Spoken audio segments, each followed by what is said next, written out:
Call to order the public hearing and regular city commission meeting of January 13th, 2015. May we please stand for the pledge of allegiance? I pledge allegiance to the flag of the United States of America and to the republic for which it stands, one nation, under God, indivisible, with liberty and justice for all. Amy, could you take the roll, please? Commissioner Foreman? Here. Commissioner Kuziak? Here. Commissioner Perry? Here. Commissioner Scott? Here. Mayor Metzger? Here. Before we begin tonight, it's not on the agenda, but we would like to take a few moments to recognize one of our residents for her tremendous volunteer activities, and we actually have a proclamation that I'm going to read. Trace, if you want to come up. And then it is Magira. Magira. Oh, it makes it easy. Okay. Yes. Whereas Tracy Lee Magira is a citizen of the city of Pleasant Ridge, and whereas Ms. Magira took the initiative to care for and protect an orphan fawn, which became affectionately known by Pleasant Ridge residents as Baby. And whereas Ms. Magira dedicated her own time and money towards this endeavor, and whereas Ms. Magira tirelessly pursued and successfully coordinated a humane relocation for the animal. And whereas Ms. Magira helped to rally the support of her neighbors, working collaboratively with several Pleasant Ridge residents towards this goal. And whereas Ms. Magira's determination exemplifies the spirit of volunteerism, compassion, and community that Pleasant Ridge residents pride themselves on. And whereas the city of Pleasant Ridge is proud to have residents like Ms. Magira and appreciate her efforts toward finding a resolution for a unique municipal problem that many residents in our community cheered enthusiastically.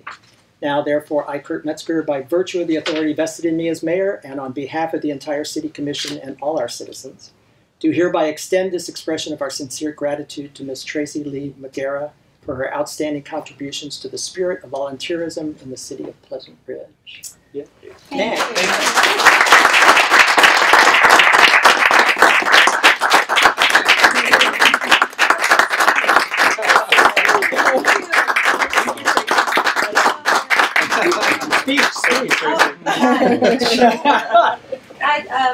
I had gotten so much more out of this, I think, than that little deer ever did, truly. I met so many great people that live here, and it sort of confirmed my reasons for wanting to live here in the first place when I moved back here back in 2002. We have a great city, you know. I love my neighbors.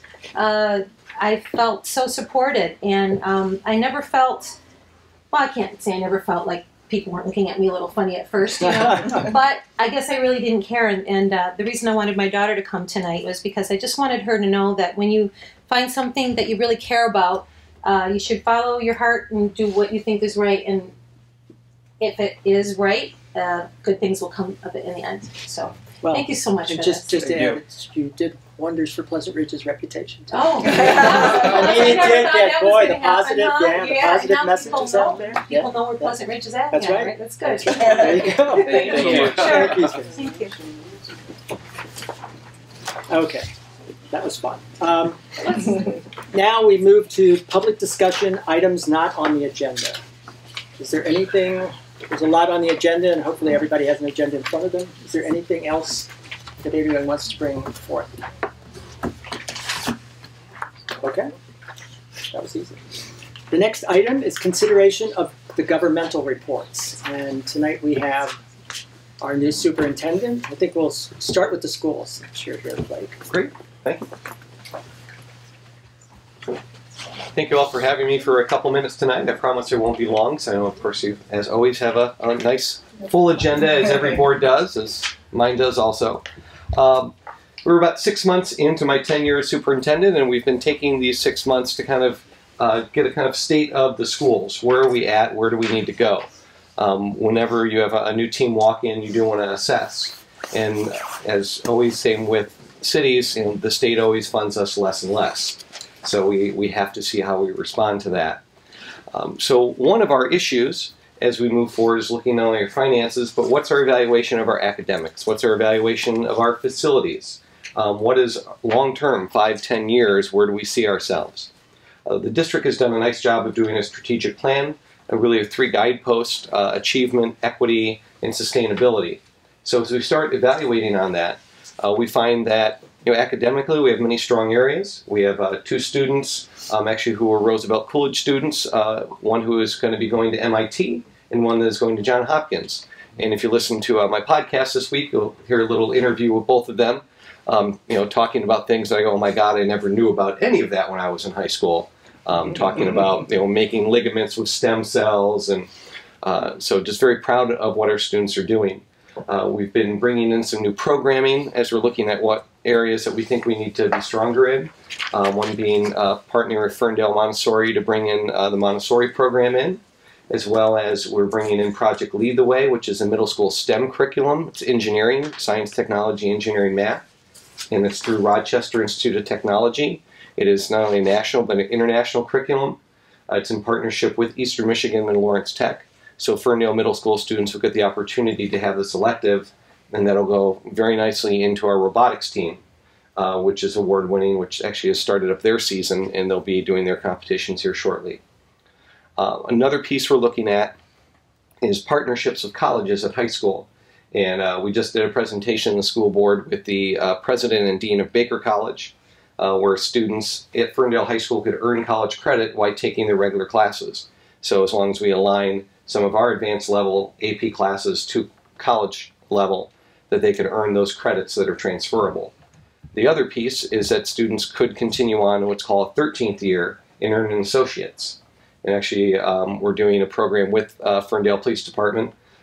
In spite of Chief Collins, we like to make fun of him as much as humanly possible. But actually, it was part of the city and Chief Collins talking to us that students can start a criminal justice associate's their junior year, finish a 13th year at Ferndale High School, and then go right into the police academy. And the nice piece is that they can then get financial aid for the police academy because they're affiliated with Baker, which if they just go on their own, they cannot get financial aid. Also a computer programming associates, marketing associates, and a medical technology associates. So when a student finishes those, they can either continue on with the bachelor's or they can go into the world of work because Baker requires an internship within that 13th year. And that's all part of something called an early college program through the state. So Ferndale would have an early college program as part of our high school and university high school, so students could actually earn upwards to 60 credits, basically on the state dime, which happens very rarely nowadays, anything on the state dime. So we're hoping within the next month or so we'll be rolling that out for our students. So not only do we have the 21 AP classes, which we'll also be doing with our AP classes of CASA, students can earn the Advanced Placement International Diploma, similar to an IB. If they take a certain sequence of advanced placement classes, they can earn an international diploma, which even if they're not going international, is great to put on your transcript and things for colleges, as obviously we're competing against everyone across the nation. So we have that. We'll have early college. We'll have a bunch of different pieces for students as they move K-12 through the system. So as we look at those, we want to look at how do we make sure we're financially sustainable. Well, one of the pieces is that we have enough building space for 7,000 students, and we only have 3,000 students. And we've been working with Plant Moran to get enrollment projections as well as facility assessment. Even though we've had a bond issue recently, there's no facility assessment on file to show exactly where the issues are in our building. Very simply, if you just look at the roof of Roosevelt, you can see an issue there that hasn't been addressed. Go down to the boilers, you'll see another issue down there. It's sort of the boilers a time forgot. And each one of our buildings has those issues. So Plant Moran is going through and making us a list of what are safety concerns that are coming up in 1 to 3 years, 3 to 5 years, 5 to 10. And looking at our projections, in all the state of Michigan, there is no growth in student population. In Oakland County, the only 2 school districts to grow in the last 5 years are Novi and South Lyon. And Novi really has stopped growing. Rochester took their first major hit this year where they're actually doing major layoffs, which Ferndale is not. And there's another district in the area that's off by about $1 million from their budget in what would be considered a higher rent district. And they're going to be doing mid-year layoffs and possibly going into deficit. So this is something that's affecting all schools. I think there's 55 school districts in deficit right now in the state. Kind of what I've been telling my staff and what I've been telling our board as we work is that we realize that with Prop A, the eventual goal is that, the bankruptcy of almost every school district if you take it to its complete end.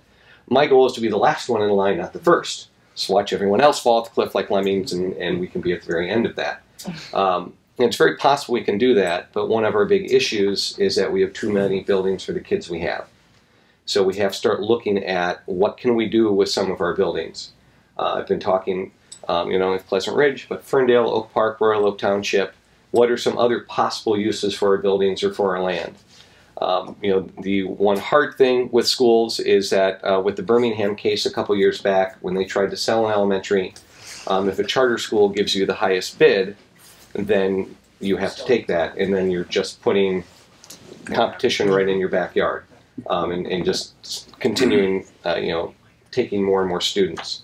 So we have to be creative with each other of what we do with our buildings. So January 27th, we're going to have a community forum, which Plant Moran will be presenting their information on building assessments. I'll be going through the financials of the district of where we are, and we'll start, Plant Moran and the Michigan Leadership Institute, who's facilitating, will start putting together, here are some possibilities we can look at, and then we can start engaging in conversation of what makes sense.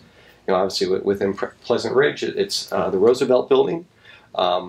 And at this moment, I'm not saying anything for any buildings. And in terms of moving things, like per se, central office at Harding, I'll work in a van down by the river. It doesn't necessarily matter what goes where. It's about the kids. It's not about brick and mortar. It's about making sure that we're doing what's best for kids. So as we continue, I want to make sure that engaging all the different cities and townships, that we can figure out the best uses for our buildings if we happen to take any buildings offline. So we're just kind of started that process. Nothing will be done with the elementaries until 16-17. So we have a good year or so to make some intelligent decisions about what will happen with any of our elementaries if we take any of those offline, and where different things can move so that we can make sure we can not only continue to service, but better service. Our goal is at the end of this process that we have gains, not losses. Even though we might take some buildings offline, we're actually having academic, educational gains. Maybe there's some things we can bring back because of the way that we do things, and be able to put more money towards instruction as opposed to facilities and brick and mortar. So it's kind of where we're at. I just want to make sure that I inform the council and take any questions anyone may have. I just want to ask what the transportation funding thing that we will be voting on the millage, or the tax increase, sales tax increase. In May? Yeah, I mean, and promises for more money for schools. Obviously, it's better than the alternative plan that was out there. The ongoing promise of less money? Right, yes. I was just with our local legislators on Monday talking about that, and Snyder has been really good about saying he's going to give this money, but put it as categorical and say, like, for example, we have something called best practices money. A couple years back, he said, we're going to $50 more a student, but you have to meet 7 of these 9 best practices. And 3 of them, it would increase your budget by $2 million to do. So, it became very hard to get that money. So if that does pass, if they truly are going to put $200 more a student in for us, I think that'd be about $750,000. Will that just go into the state aid, or is there some hoop that we're going to have to jump through to get that? We'll put it on if you had shared services, therefore you get the money, or if you're the least funded, which we're not the least funded, but we're close. So because we're off by a couple hundred, we don't get the money yet someone else does, which is what happened to us this year. So none of that's been laid out yet. So we're kind of pushing the legislators. If it does pass, just put it as part of the state aid. Don't give some other hoop for us to jump through. We've been defunded for so long. We need something to at least try and continue all of us in the state. I have something for Mr. Pruitt. Yes, sir. Thank you for coming, and thank you for covering all the points that I was going to cover and more. I got your memo. We good? I think everyone here thanks you also. One thing I would just confirm is the community forum. This is something I think that's really important for anyone to attend if they're concerned or interested at all in the future direction of the district. That is January 27th. It's at 7 p.m. at the high school auditorium. Correct. Okay. And we will have that videotaped, and we will have that on YouTube for anyone to see that can't make it. We also have a system called Talk to Us, which will be a button on our website, which you can click, and then there'll be a button that says, comments, ideas about restructuring, and you can click and put any comment, anything that you want, or if you want an answer, and then whatever you put, we'll put up on our website. So any comment, anything that comes from the community, as long as it's not libelous or slander, we'll go up on that website so everyone can see what different community members are thinking, so that we can be as transparent as possible in the process to figure out what is the best way forward for our kids. And that feedback, I think, was confidential, right? So it's anonymously posted? Yep. Okay. Yep. Thank you. Except for yours. Anything else I can answer? Thank you. All right. Thank Thank you so you. much. Thank you. And enjoy your Thanks meeting. for coming. Could you comment to us about the percent of eligible students in the district that attend Ferndale Public Schools versus, the percent that are going to private schools or whatever else? It is hard to disaggregate because there's really no system to do that. There's no reporting from private schools. Yeah. You can just go off census data. What we see is our best guess with Plant Moran is most school districts have anywhere from 25 to 35% that don't attend their schools for various reasons: homeschool, private school, school of choice. I'd say that we're a little bit higher than that, but it depends on which areas of town that you're in, if that percentage is higher or lower.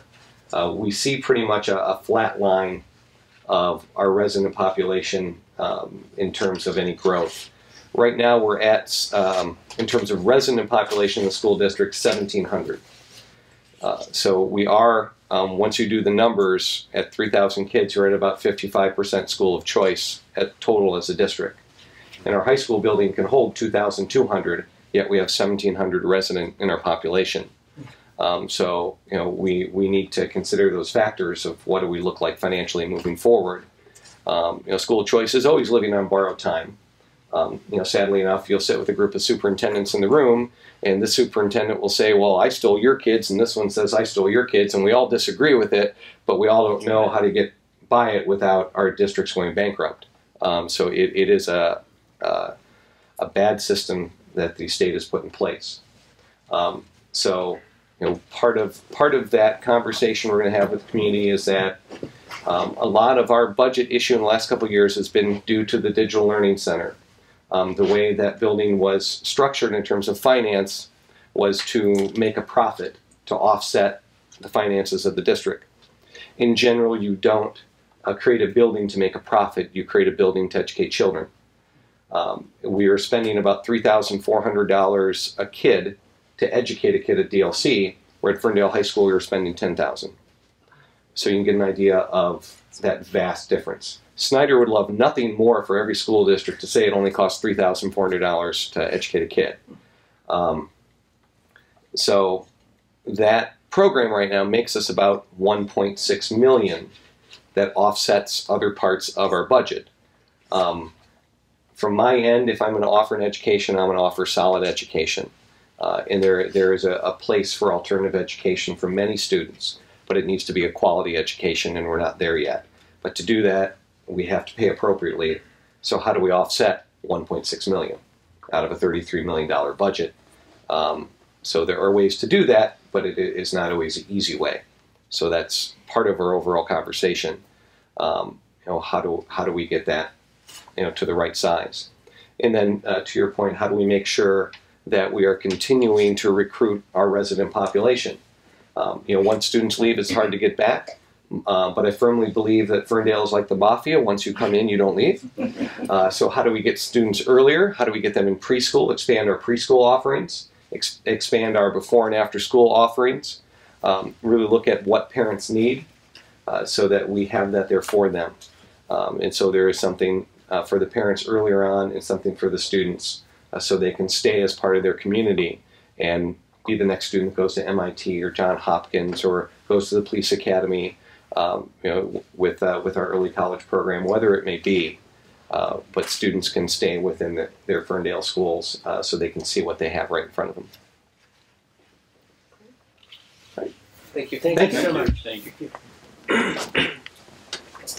Chief Sully? We'll accept one Ferndale chief. Your Honor, Commission, a couple things. We had a couple fires over the holidays. One was residential. Started by a 4-year-old using a lighter to light a piece of paper to see in the darkness of the early morning. When the fire began to burn his hand, he dropped it, setting the room on fire, which his mother was sleeping in bed, and decided, oh, this is looking bad, when half of the room was on fire. So he went downstairs, leaving his mother upstairs still asleep. Then he decided, oh, my mom's still up there, so he went back. Statistically, going back into a fire it got a high percent, 75% or better chance of dying after re-entering a fire to rescue or get someone. But his mom by then had woke up with the whole room on fire, grabbed the 4-year-old and exited. They both got out barely with their lives. The point to make to the public and everybody is that they had hardwired smoke detectors in the home, but the units weren't working. Someone had disconnected it because they were smoking in the home and did not want to set off the unit. They were sensitive. They did not replace it with any kind of smoke detector.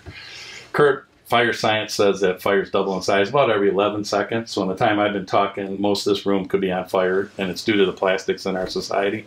So we really need to look at smoke detection or alarms in our homes. Probably aren't giving us a lot of warning time to get out. They're probably giving us very little warning time to get out. And the push for home sprinklers by the fire service is the new thing. And not for the same as commercial zones. Home sprinklers are better for your survival for exits. That's what extinguishers are used for, exits, not necessarily fighting fire in your own home. This type of smoke detectors we recommend for people are dual function. They're photoelectric and ionization. They both sense smoke in a different way, so your chances of getting early warning are great. Smoke detectors are not that expensive in today's society. We give them out if people are challenged financially. And you have to put batteries in them, so we recommend every time you turn the clocks forward or back, throw a battery into them. You can also buy 5- and 10-year battery type smoke detectors in today's market. We also had a commercial fire. The commercial fire was a rather large warehouse building where the employees sought to extinguish the fire themselves. And they took all the extinguishers, again, hanging near doors for your safety and egress, and attacked the fire, which became very smoky, as well as the agent from the extinguishers clouding their vision in that. And then they got disorientated and were kind of in the warehouse with no way out. In the meantime, nobody had called us yet, so they finally got around to doing that. We don't recommend people try and put their own fire out unless you keep 2 things in mind. First, call the fire department so we're on our way to back you up if you should not be successful. And second, make sure you always have an egress. So you're using the thing that is there to create an egress for you. So someone should protect your way out while the others attempt to put the extinguisher agent onto the fire. They used about 12 extinguishers. We had to take one to the hospital for an asthma attack created by the extinguishing agent, not the smoke of the fire. Again, they're not wearing any respiratory protection. You're filling the room with bicarbonate or sodium, so baking soda. And it's not good to breathe in. It's very fine dust, and it doesn't do well with your body chemistry. So again, we would have been there earlier. We could have put the fire out quicker. When we got there, the building was full of smoke. We had a very hard time with all this warehousing, shelving, and that locating where the fire was actually at. We had to break a lot of windows, create a lot of ventilatory things, so we could have did a lot more conservative business protection had they called us immediately. So just a warning to everyone out there, get the call in to us, no matter if you try and put the fire out yourself. It's your home or your business, I get it. But always have us coming to get your back when it might not work, or if you get in trouble, we'll be rolling up at about the same time. Thank you. Happy New Year. Thank you. Happy New Year. Chief Nowak. Good evening. Good evening. Report that we had a quiet holiday season, which was good. We are noticing a increase, though, in especially with our residents and identity theft problems. A lot of people seem to be calling us or coming in having their like credit card info stolen, being used mostly out of state. So just be wary. People be wary of protecting your identity, monitoring your accounts and stuff. People are noticing charges on their debit card or credit cards that they didn't do or authorize. So keep track of that so you can quickly take care of that with your financial institution, so it doesn't get too out of hand. Most of them are pretty lenient once you sign an affidavit saying that you didn't authorize this or you didn't do it, and they credit your account. But a lot of people, it takes up to 5 or 6 days, and many of us probably can't live 5 or 6 days without that money in our account. So try to be wary of that. I noticed over the holidays there was a couple Facebook issues. One of them was a parking issue on Amherst that I saw that went viral, it seemed. Just want to remind people that we are here 24/7. If you do call us, we can come out and take care of these issues or problems rather than address them on Facebook.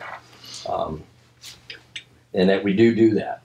I mean, even if it's as simple as a parking issue, there are remedies for that. In this instance, we could have ran the license plate. If we can't locate the owner, if it's not somebody that lives there, if it's a visitor or whatever, then we'll knock on doors and make every effort to try to locate that person.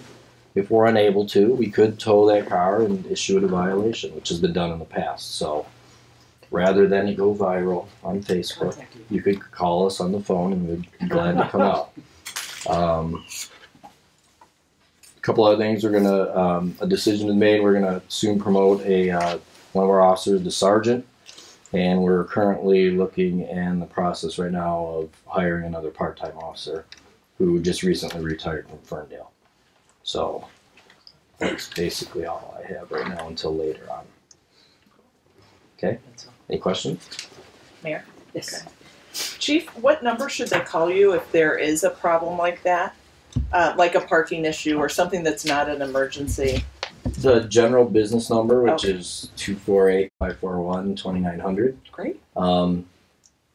Somebody does answer that if you follow the prompts. Like most, I mean, I would rather talk to a real person too most of the time. I'm surprised when a real person answers the phone if you do call a business or something. But Berkeley does answer the phone because they dispatch for us. If you come by the police station here, there's a pole out here with a phone in it that works. If you happen to be walking by and notice something, you can push that button and you're directly connected with the Berkeley dispatcher. If we're open, you can come in. But there is always a police officer in Pleasant Ridge 24/7. Thanks. Okay? Good. Thank you. Thank you. Good advice. Thank you. Okay. I think that's it for governmental reports. The next item on the agenda is consideration of City Commission liaison reports. We'll start with Commissioner Foreman. Yes, thank you, Mr. Mayor. Superintendent, as I said, covered a lot of my content. Of course, I do have a couple items still remaining, and that's just a few important dates. So January 20th will be the application window start date for the open program at Kennedy and Roosevelt Elementary Schools. That's when you can begin to apply for these programs. The next day, January 21st, is a kindergarten open house at the Harding Administration Building, and that's from 6 to 8 p.m. Free child care is provided. If you register by this Friday, January 16th, you get a nice gift. It's a child-sized t-shirt and a book. January 26th at 7 p.m., of course, will be the next day school board meeting. That's at Harding as well. If you're not able to make it, I'll be there, so I'll fill you in next month. And that's it for me, sir. Okay. Okay. Next is Commissioner Perry, Planning and DDA. Thank you. The Planning Commission and DDA met on December 15th. The Planning Commission reviewed the comments received for the proposed city master plan. The only comments received were from the City of Ferndale and Oakland County. They both found our plan is not inconsistent with neighboring communities, which is a good positive comment. The Planning Commission has set a public hearing for the master plan for January 26th, that's a Monday, at 7 p.m. and it'll be here at City Hall. So feel free to come. The master plan is available on the city website, and you can look that up. Let me know, and we can make sure. Send me an email if you can't locate it, and we'll get it to you. The DDA also met on the 15th, and they considered design and engineering plans for the alley reconstruction project between Amherst and Maywood, and then Maywood to Sylvan. This is so that if it's possible to do that at the same time we do the project that goes from 10 Mile to Kensington and then Kensington to Devonshire, those alleys, if there can be some cost savings and if it's possible to do, we'll do them all at the same time. So they want to have the plans ready, and they'll work even if we do it later. They also held a discussion of projects for capital improvement plan, for the capital improvement plan. The project suggested for everything from some greening in the DDA on the east side, which can even work as for water runoff and as well as beautification. The 2015 concert in the park plan was also discussed. They've always been having two different picnics, and the DDA concluded that the family night while it's a great event, it very much duplicates an effort of the recreation department of the ice cream social, which is about a week earlier, and so they are looking into alternate types of events that they were discussed that will promote the business district even more efficiently and effectively. The Planning Commission DDA thanked exiting Commissioners Greg Sweeney and Ryan Stern for their years of service. We will be discussing filling those seats a little bit later on tonight. And then their next meeting of the Planning Commission DDA will be on Monday, January 26th at 7 p.m. here at City Hall. Thanks. Thank you. Next is Commissioner Scott, Historical Commission. Yes. Couple of quick notes from the Historical Commission. The last meeting was on January 7th. I'd like to thank Ms. Ann Perry for attending in my absence. I was on a business trip. It's very interesting. Yes. The next meeting will be on February 4th. So if you're available on the first Wednesdays of every month, please feel free to attend the Historical Commission meeting to learn more about that group. The big thing that's coming up right now is on Thursday. It's a sort of a happy birthday party for I-696, which celebrated its 25th birthday in December. The Historical Commission decided to wait until after the Christmas parties were over to host the 25th anniversary party for I-696. It'll be a great evening over at our community center. It starts at 7 o'clock. And we'll have a lot of interesting conversation about all of the things that have happened along I-696, what was there before 696, and it's truly an amazing historical look at how our city was affected by this very major change in geography around us. So I encourage everyone, if you have the time, hop on over and enjoy everybody's company and learn a little bit about the history of our town and how that highway changed our town. Again, if you're available on the 4th, please feel free to attend the next meeting. Thank you. Thank you. Okay, Commissioner Krzyjak, Recreation. Yes, thank you, Mayor. Just a few dates I'd like to remind everyone of. The Daddy-Daughter Sweetheart Dance is coming up. It's February 6th. It'll be at 6 o'clock. It'll go till 7:30. It's $5 per person. And we ask that you please RSVP at the community center or by calling Bridget. We'd like to get a good number on how many daddy-daughter couples we can expect for that. I'll be RSVPing tomorrow. My goal, RSVPing this year. I did speak to Scott about the importance of RSVPing for these events, and I have to say I've been guilty or more guilty than most. But it really helps Bridget plan and Scott plan for attendance. So please, if that's on your calendar and that's something that you're thinking about going to, just take a few minutes, either by email or calling or stopping by and letting them know that you plan on attending or you plan on sending your husband to attend. There's also another event coming up, the Imagination Station drop-in play at the community center. That'll be the day after, February 7th at 10 a.m. And 50 Plus Bingo Night is coming again, February 19th at 6 o'clock. Mark that down. We also ask that you RSVP for that one as well. So 50 Plus Bingo Night on the 19th at 6 o'clock.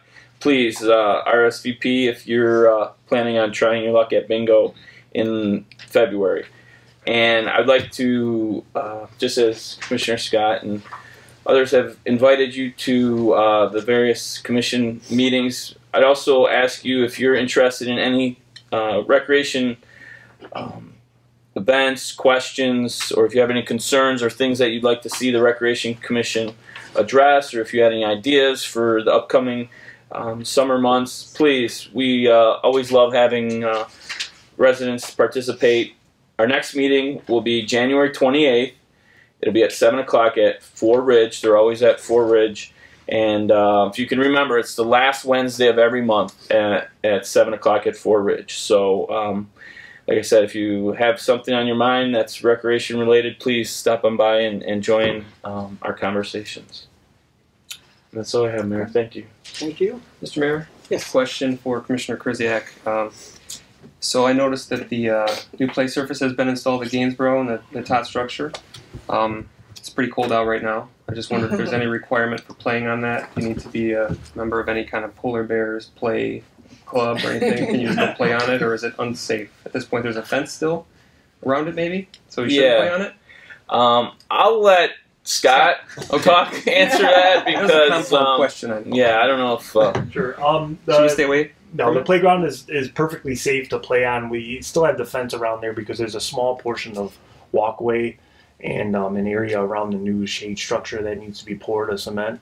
The day was scheduled to pouring rain, snow.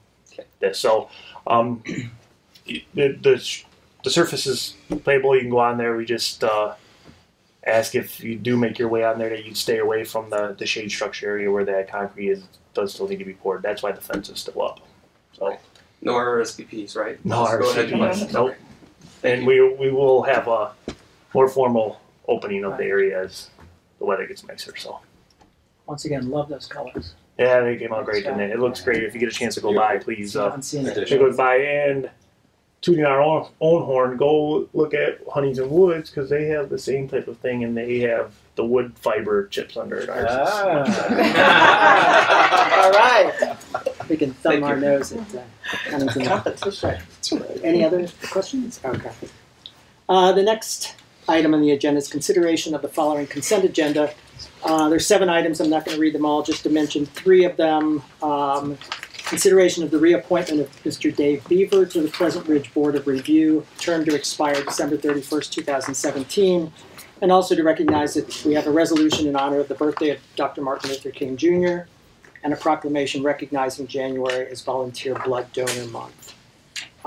Do I have a motion to approve the consent agenda? Your Honor, I move that the consent agenda be approved as recommended. Is there support? I support. Any discussion? Okay, now we have a vote.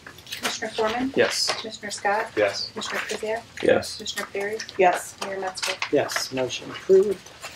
The next item is consideration of an ordinance to amend Section 2 of the Pleasant Ridge City Code, Administration, Division 9, I-696 Segregated Capital Asset Fund.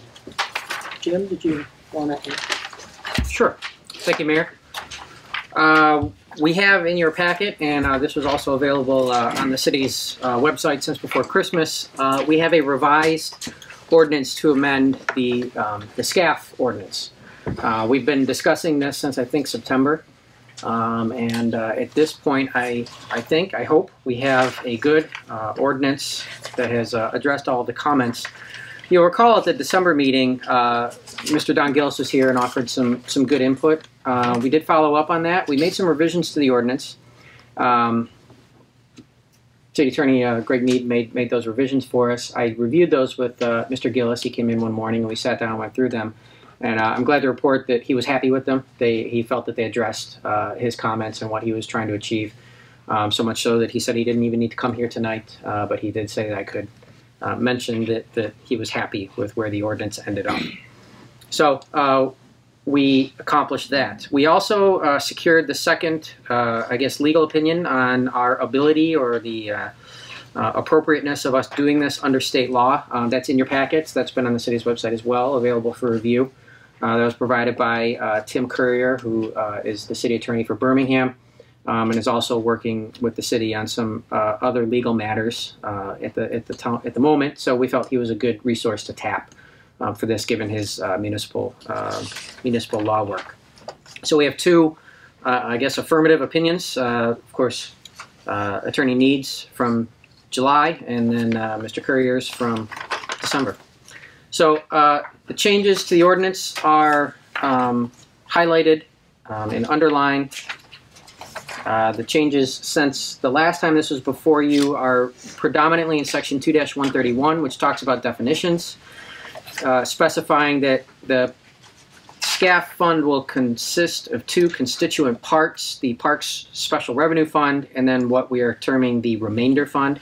The Remainder Fund will remain as it exists and as it is invested today, and then the Parks Special Recreation Fund, which is sort of the sister fund, may be invested under these new terms available to us under state law.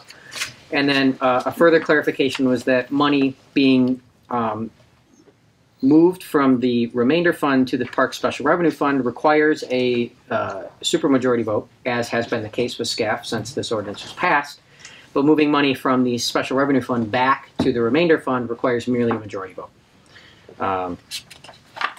And so those were the changes that have been made since the December meeting. With that, I'd be happy to answer any questions. I know we've been through this a number of times, so I don't want to retread over ground that we don't need to, but I, of course, be happy to clarify anything on this ordinance or that we've talked about and have been talking about since September.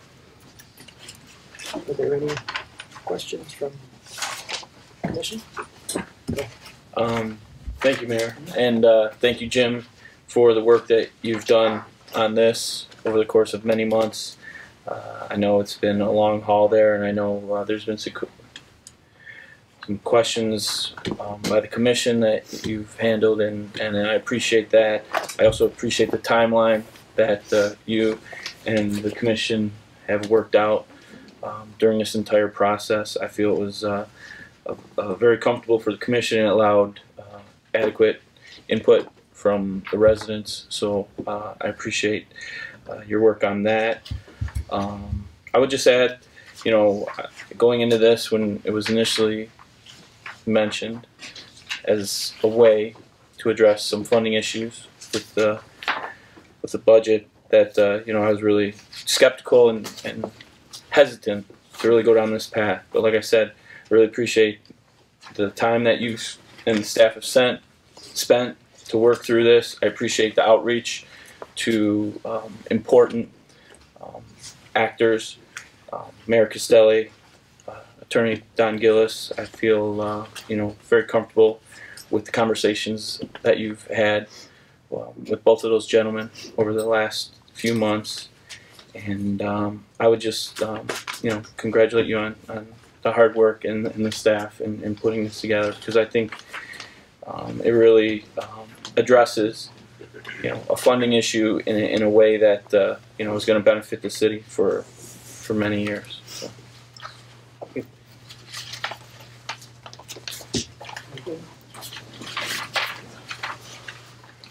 Thanks. Homework. Okay. Well, if there's no other discussion, I'd like to ask if there's a motion to approve. Mayor, I move that the ordinance to amend Section 2 of the Pleasant Ridge City Code Administration, Division 9, I-696, Segregated Capital Asset Fund be approved. Is there support? I support. Any further discussion? All right, we would take a vote. Commissioner Foreman? Yes. Commissioner Scott? Yes. Commissioner Krzyjak? Yes. Commissioner Perry? Yes. Mayor Metzger? Yes, motion carries. The next item is consideration of the Pleasant Ridge investment policy. Okay, thank you. This is following up on the last business item. The city has long had an investment policy. The last time it was updated was 2002. The investment policy was geared towards the investments available to the city at that time, which for general city excess revenues or fund balances are limited to a very narrow band of investments by the state, typically very conservative, very liquid assets. Some things have changed since then. Obviously, we have new investment options available to us now with the approval of the SCAF ordinance, so we have to amend the investment policy to account for those. There also have been some changes in general accounting, generally accepted accounting principles since then, which are also reflected in this updated policy. We've worked with with Plant Moran to update this with current standards. The meat of the updates are in Section 20, which deals with the SCAF Park Special Revenue Fund. And this sets forth more guidance consistent with the strictures that we have in the ordinance that we've set up for ourselves, identifying appropriate investments that the city may make with the Special Revenue Fund. It lays out the statutory authorization for that and the city's ordinance authorization for that. The key points are items B, C, and D in here. Item B is allowable investment instruments. And this reads, the SCAF Park Special Revenue Fund principal may be invested in stocks, exchange-traded funds, mutual funds, and obligations, i.e. bonds, as defined in MCL Section 38-1132D through E. And that's just a reference to state law where it identifies some of these appropriate investments that pension funds may invest in.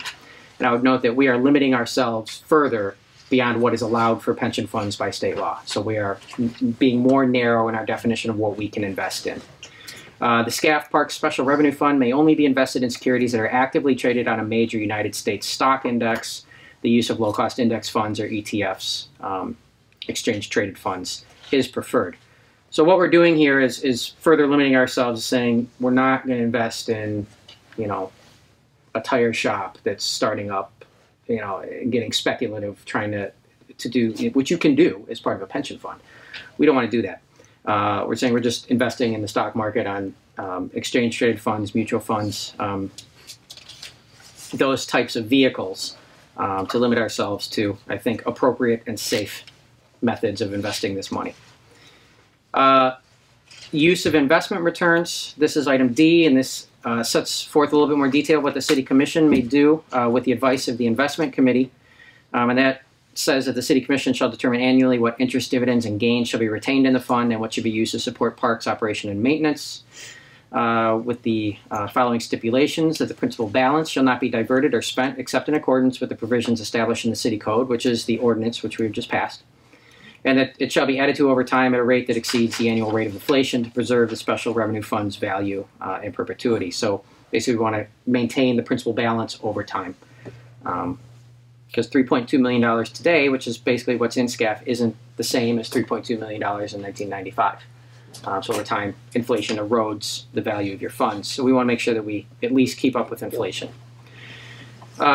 2, should, due to market fluctuations which impact the value of the principal of the Park Special Revenue Fund's principal value, fall below the amount established by the City Commission upon resolution and upon its initial funding. And that's something that we're going to have to do in the future once the Investment Committee gets together and recommends some investments. Plus any future additions to the fund by City Commission resolution, adjusted for inflation. Only interest and dividends may be removed from the Park Special Revenue Fund until the market value of the fund's principal recovers and is higher than the amount established, adjusted for inflation. So market fluctuates. We know that it goes down. It's always come back up. And over time, it returns 6 to 8% pretty regularly. But you do have periods where principal balance may fall. So at that point, we're not going to take any of that principal out. You have to recover back to that principal value. So that was the major change to the investment policy. One other thing we did was took out all references to city treasurer because we don't have an official city treasurer anymore. Those have all been changed to city manager.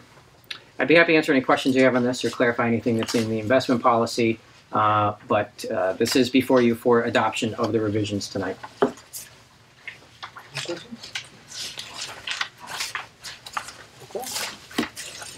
Yeah.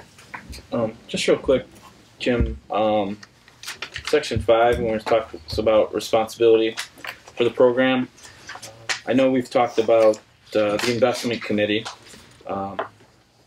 and right now it's made up of the city manager, the city clerk, the assistant city manager. Correct.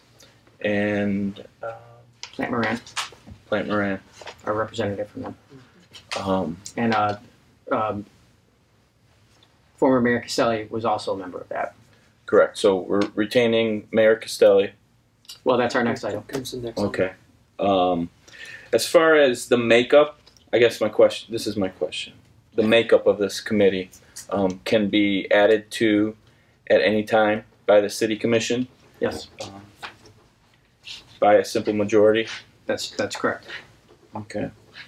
So if we, down the road, we feel like we wanted to add a member to that committee, it would be within our right to do that.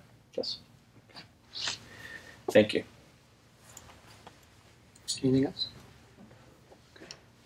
Okay. Do I have a motion to approve the Pleasant Ridge investment policy? Your Honor, I move that the City of Pleasant Ridge investment policy be approved. Support? Support. Any other discussion? Mr. Mayor, I just had one comment to make regarding Section 20. Subsection D1 has to do with adding to the principal balance over time in order to protect our principal from the effects of inflation. This is something that's a key advantage for me, something that I look for, and it makes me feel good to know that we're going to be growing the money and keeping it still solvent over time and not slowly being chipped away at by inflation. So I want to thank you for that consideration. I think it's an important factor. Any other vote? Commissioner Perry? Yes. Commissioner Scott? Yes. Commissioner Foreman? Yes. Commissioner Krzyjak? Yes. Mayor Metzger? Yes, motion carries. The next item is consideration of the City of Pleasant Ridge Investment Committee liaison. Thank you. Well, we've just talked about Section 5 of the investment policy. That is the section that creates and has created the investment committee. We are proposing to retain the members of city staff that are part of that committee. And I have discussed both the ordinance and the investment committee with former Mayor Castelli, who's here tonight. So if he wants to say anything, of course, we will more than welcome any comments you have. I'm happy to report that he is interested in remaining on the investment committee, and I think having that institutional knowledge would benefit us. And I'm also requesting that the city commission appoint a representative, not a liaison, but an actual representative to the investment committee as well. So those are the requested actions, and I'd again be happy to answer any questions. You've already answered my question previously. I appreciate it. Mayor, I move that Mr. Ralph A. Castelli Jr. and Brett Scott be appointed to serve on the City of Pleasant Ridge Investment Committee. Is there support? I support. Any other discussion? Mayor, I'd be happy to serve. There you go. Mr. Mayor, Yes, question. should pass that. Yes. Has there been any arm wrestling involved or anything to determine who might be willing or interested in this? No, it was a unanimous decision. Happy to support. Hopefully we have a We'll vote. see. Commissioner Krzyjak? Yes. Commissioner Perry? Yes. Commissioner Foreman? Yes. Commissioner Scott? Yes. Mayor Metzger? Yes, motion carries. Thank you, Mr. Castelli, for continuing to serve. Just tell me on Tuesday nights. Okay. There you go. Promise. Did you hear that?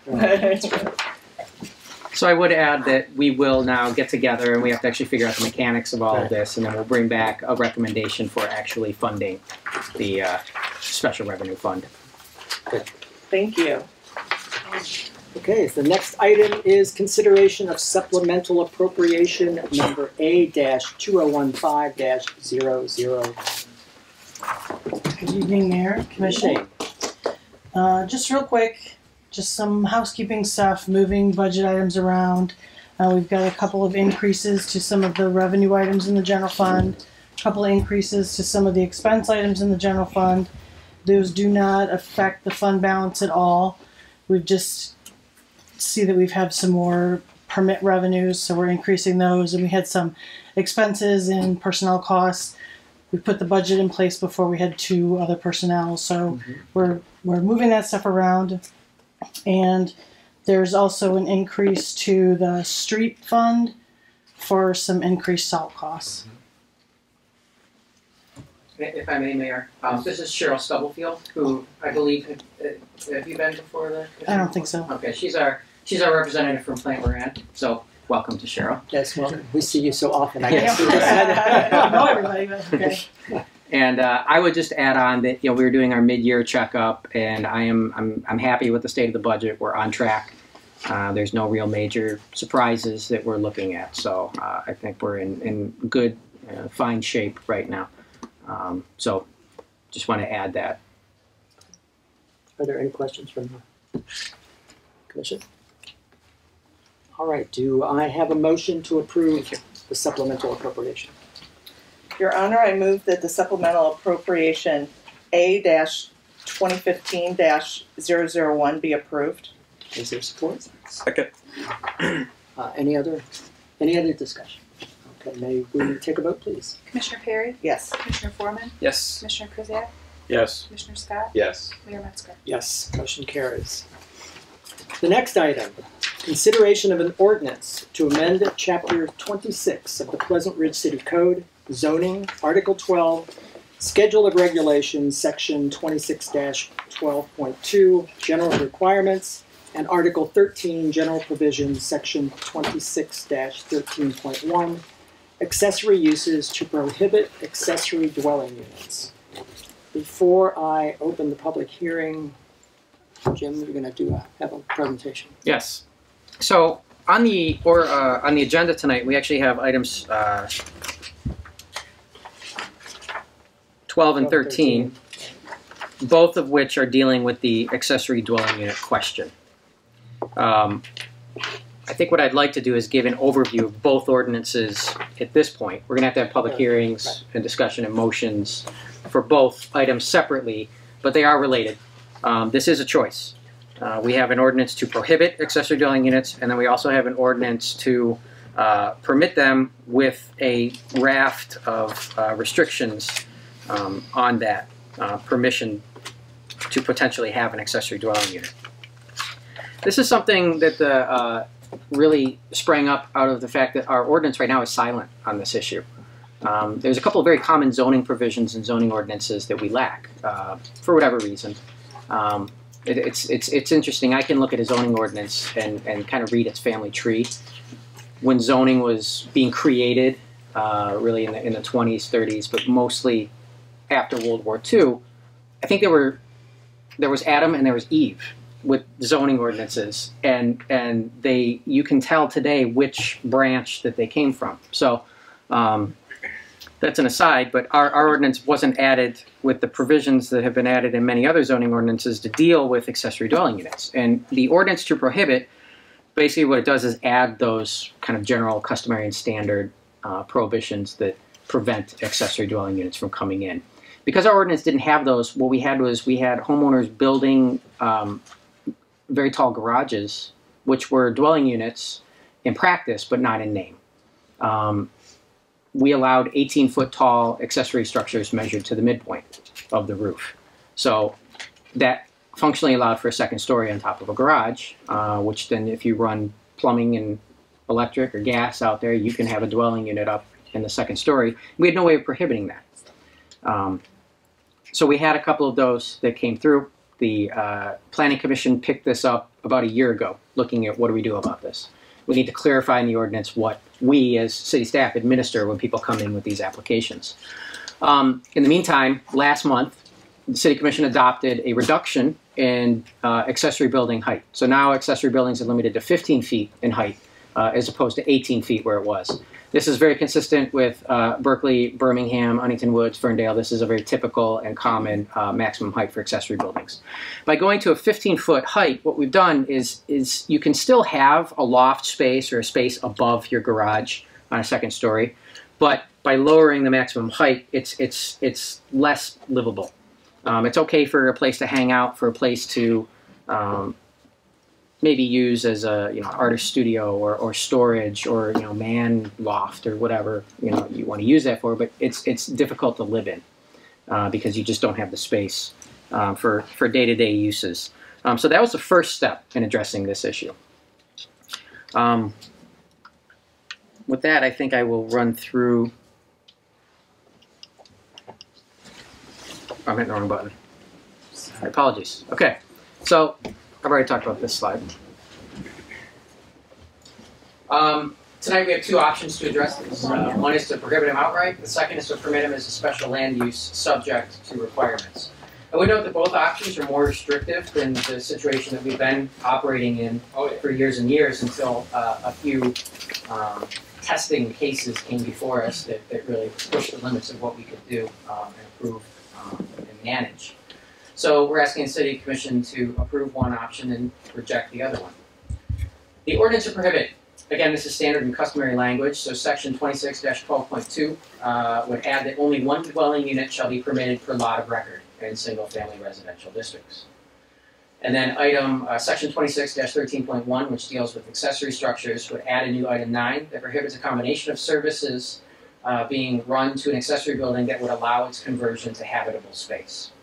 This language is open, but it would give city staff the ability to prevent somebody from, for instance, running gas and sewer out to a garage, which would then allow for, weekend and night work to finish the inside of that space, which, never happens, but that could happen. So that would be that's the sum total of the ordinance to prohibit. It's very straightforward. Now, the ordinance to permit, which of course we're not on the ordinance permit agenda item, but this is all of one piece, so we have to, I think it's appropriate to go through what the ordinance to permit would allow for.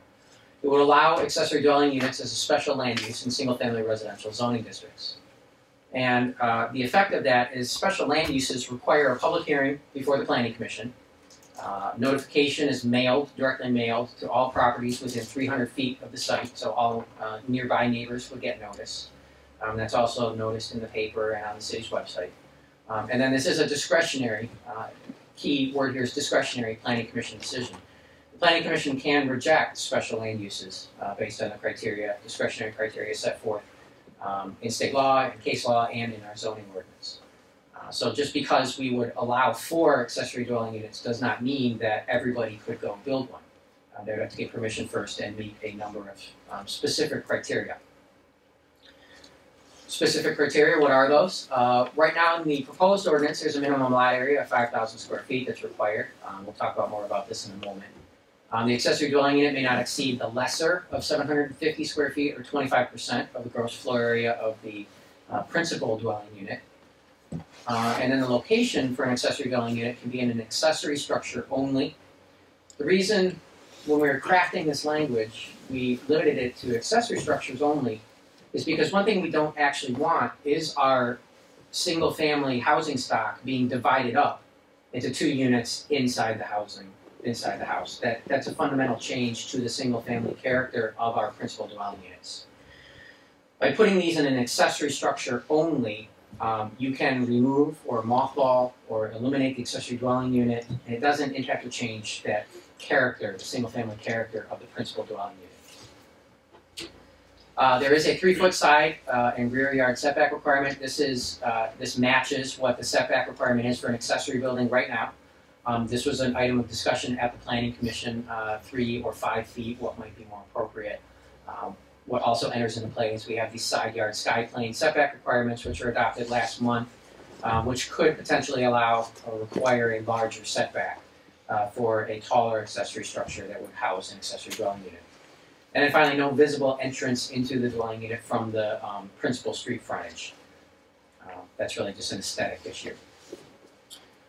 Now, I mentioned before that we lowered our maximum building height down to 15 feet for accessory dwelling units to try to reduce the potential that we'll get wildcat or illegal accessory dwelling units constructed in garages. And I did also mention that creates a second-story living space that's a little difficult to live in just because of you don't have the roof height necessary. So if a accessory dwelling unit were to be permitted by the Planning Commission under this option, we would allow for that height to go back up to 17 feet, which is 1 foot lower than was permitted up until a month ago for accessory buildings in town. Parking, one of the related impacts of accessory dwelling units is an increase in demand for parking. We know this, and we know we only permit parking on one side of the street, so we do have a limited parking supply, and this can become an issue. So we do require at least 3 off-street parking spaces be required, and those, of course, would be shared between the principal and accessory dwelling unit. but at least we'd be making provision for off-street spaces. The other thing that this is going to do is if somebody wanted to, for instance, remove their car parking space from their garage and turn the garage into an accessory dwelling unit so that you could no longer park cars in there, now you have to make provision for parking those cars off of the street because you've lost your garage spaces. So this forces some design decisions that make this, I think, less of a likelihood to occur. We do require owner occupancy of one of the dwelling units so that the owner of the site has to live on the site and has to live with the fact that there's now a renter there, so that we have caretaker interest on the site. A separate water meter, we are requiring that. Shutting off the water is the city's best and final remedy in the case that we have violations to the stipulations that are set forth in our ordinance. So that's an enforcement provision. And then we do have a maximum of 2 bedrooms being permitted in the accessory dwelling unit. Again, that's an item that we can calibrate and discuss. We do require landlord license and rental inspections for the accessory dwelling unit. We do establish a minimum lease term of 180 days so that we don't have these things being rented month to month to try to limit maybe the transientness of the rental potential. We require a restrictive covenant be recorded so that all of these stipulations and requirements of the accessory dwelling unit being approved will show up in a chain of title and title search if the property is transferred so that any new or subsequent property owner can't say, well, I didn't know about these requirements. By filing a restrictive covenant, we both provide the city with assurance that everyone will know about it and that everyone has agreed to these conditions at the beginning when it was approved.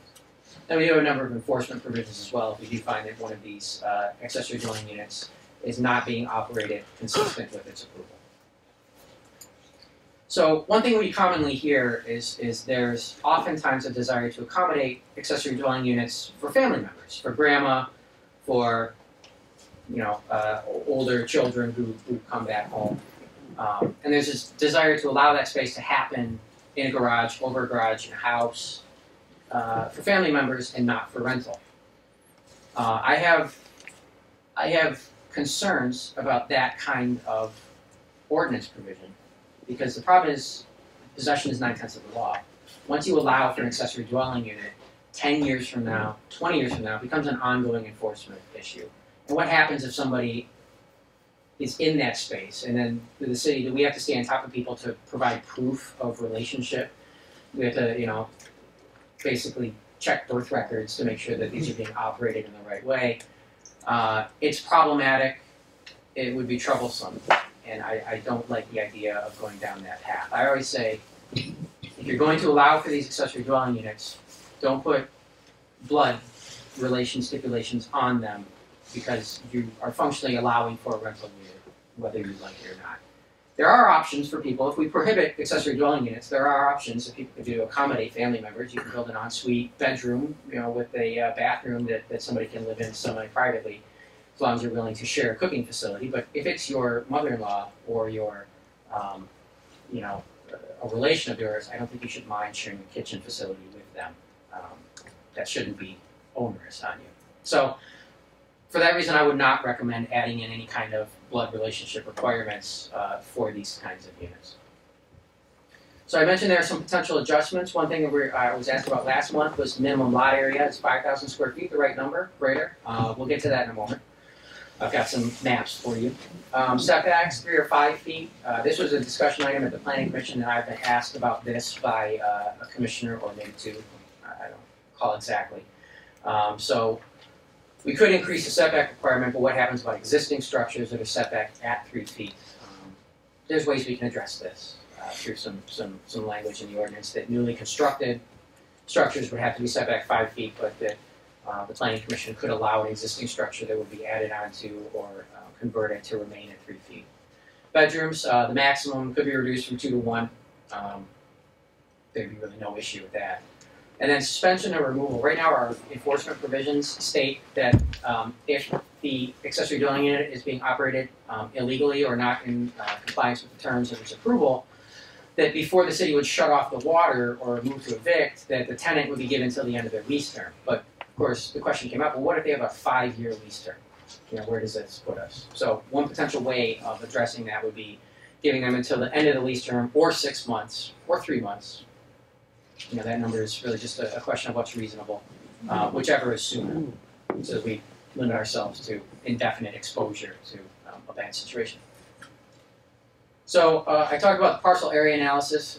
This relates to that 5,000 square foot minimum lot area. So this is a chart. So this is the number of parcels. So we have about 1,140 residential parcels in town, and then this here is the parcel area. So you'll see that most of our parcels are larger than 5,000 square feet, which is this line right here. And then as you go to 6,000 square feet, we have about 703 parcels. When you get to 8,000 square feet, we have 427 parcels that are larger than 8,000 square feet. Once you get to 10,000 square feet, for example, you have 256 parcels that are larger than 10,000 square feet. And you can see the numbers and then the percentages right here. So 97.8% of parcels are larger than 4,000 square feet in town. At 7,000 square feet, it's 43.8% of parcels are larger than 7,000 square feet. Now there is I think there's a correlation to be made between parcel area and appropriateness for an accessory dwelling unit just because of issues of crowding, of density, of supply of light and air to neighboring properties. So there is I think a relationship to be made between parcel area and accessory dwelling units. So, and this was just two different formats for this. I wasn't sure which one was going to show up better in the dark room on the wall. But white parcels are all of those parcels in a town that are greater than 5,000 square feet. In this instance, you'll see that really it's just a couple of streets over on Mosley and Amherst where you have parcels that are less than 5,000 square feet, where you have concentrations of those. A few on Kensington, a couple over on Maplefield. But for the most part, most of the streets in town are larger than 5,000 square feet. When you go to 6,000 square feet, pretty much the whole second block of the east side, with the exception of those fancy folks in Devonshire with the big lots, are larger than 6,000 square feet. More of Maplefield starts to get disqualified, as does Kensington. When we go to 7,000 square feet, pretty much a majority of the east side is disqualified at that point from even being considered for an accessory dwelling unit. We see now that on Hanover and just a little bit here on Elm Park and some on Woodside, most of Maplefield starts to be disqualified as well. 8,000 square feet just kind of fills in that existing trend a little bit. When you get to 9,000 square feet, you really start to disqualify a lot of parcels. You'll see now most of the east block of Cambridge is disqualified. And then when we get to 10,000 square feet, you can start to see where we have the larger parcels in town. Those are the only ones that are really eligible, or would be potentially eligible to have an accessory dwelling unit. So that just gives you some sense of where those breakpoints occur and geographically where that would create the area of potential for the Planning Commission to allow for one of these accessory dwelling units. And then of course, I'm sorry, I had one more. 15,000 square feet. That pretty much leaves you with the boulevards and Ridge at that point, being eligible for these. And that's the end. So those are the two options before us. The Planning Commission recommended denial of the ordinance that would prohibit accessory dwelling units, and they recommended approval of the ordinance that would permit them as a special land use with all of those restrictions. So I think it's important to note that the proposed ordinance would not blow the door wide open for anybody to have an accessory dwelling unit. But the city staff is making no particular recommendation on this. We just need guidance for what we are administering with the ordinance and what we should be doing. Mr. Mayor, I would suggest that it would not be inappropriate to allow comments either pro or con during the initial public hearing because these two are tied together inextricably. And what happens with the first item with the ordinance to prohibit will, I think, kind of guide our discussion on what happens with the next agenda item. hypothetically, should you approve the ordinance to prohibit these, then the next agenda item becomes somewhat, mechanical. I think we can go through that pretty quickly. Mhm. On the other hand, if you move, should you decide to move to reject the ordinance to prohibit these, then I think there's a more robust discussion to be had at that time regarding the ordinance to permit these. But we can cross that bridge as it goes. So for that reason, I think that it would be appropriate to not limit comments to the ordinance to prohibit, That's what I would prefer. because it's kind of whole cloth. Okay. So any questions from the commission before we start the public hearing, or I'll leave that to you. Any questions? No. Okay. Oh, I'm sorry. We did receive a number of correspondences. Amy, what was the final I had tally? 12 responses. One came through my email, so it would make it 13. I don't know what it says because I haven't been able to open it. Okay. 8 are in favor of not allowing ADUs at all. 4, it's not that they would not allow them. They don't want them to become rentals, but they would like to be able to have like an in-law suite or a man cave or some other kind of hybrid, but specifically not rentals. So those were the responses that I had, and I understand that Commissioner Perry had spoke with 7 or 8 people through her community networking, and they were not in favor either, and that was not in the 12 responses that I received. And the 13th that we got was not in favor of it as well. So all of those emails have been printed out. The City Commission has those. They're on the record. We have them if anyone wants to see them. We're not going to read all of them into the record because we'd be here for another half hour. But we did want to note that there has been some public comment that we've received on this. So, Mr. Mayor, I actually do have a couple questions for the city manager. The first one is something I sort of asked about indirectly last month, and I didn't ask him specifically enough. Do you know how many ADUs do we have in the city currently? we don't, because they haven't had to gain approvals. We know of recently approved that kind of spurred this, recent constructions too, where, if it walks and quacks like a duck, it's a duck. So that's on Woodward Heights and Hanover? One on Hanover. Okay. And where's the other one, Amy? Was it Woodward Heights? Ridge. Ridge. The Woodward Heights one wasn't considered an ADU. Okay. My next question is just a clarification. There can only be one detached accessory building on a property, and the ADU can only be added there. That's correct. So you can't, if you have a garage, you can't build another accessory building. Yep. You'd have to do this in the existing, or you'd have to knock down the existing and replace it. So it would remain. Today, you can have one accessory building. Should this ordinance to permit go through, you could still only have one accessory building. Okay. The parking space requirements. How do we define spaces that belong to a particular home when they're not in a garage or in a driveway? Or is that what we're counting? How many spaces would fit in a driveway? That's correct. The key term there was off-street parking spaces. So if somebody wanted to do an accessory dwelling unit, they would have to show us where those 3 spaces were being accommodated. And I would consider driveway spaces to not be, that's driveway. Of course, you can park in your driveway, but we would not allow somebody to consider the driveway as a parking space. Okay. I think this is my last one. Now, the Planning Commission has recommended that we deny the prohibit ordinance and that we adopt the one that would put certain controls in place and allow for ADUs. I didn't attend those meetings and I haven't been able to see the minutes. Were there comments made that would give you an idea of what the Planning Commission felt that they were actually allowing for? What need were they attempting to fill by recommending that we adopt this or approve this? Was it the mother-in-law suites? Was it that they would like people to be able to rent properties out on their lot? Or that I don't think was really a specific item of discussion. We talked about the issue of restricting these to relatives and not being not doing that, except the fact that if you allow for these, they're going to be rentals. We had that discussion, and the Planning Commission was still comfortable with recommending it forward. So based on that, the Planning Commission was comfortable with these being for rent.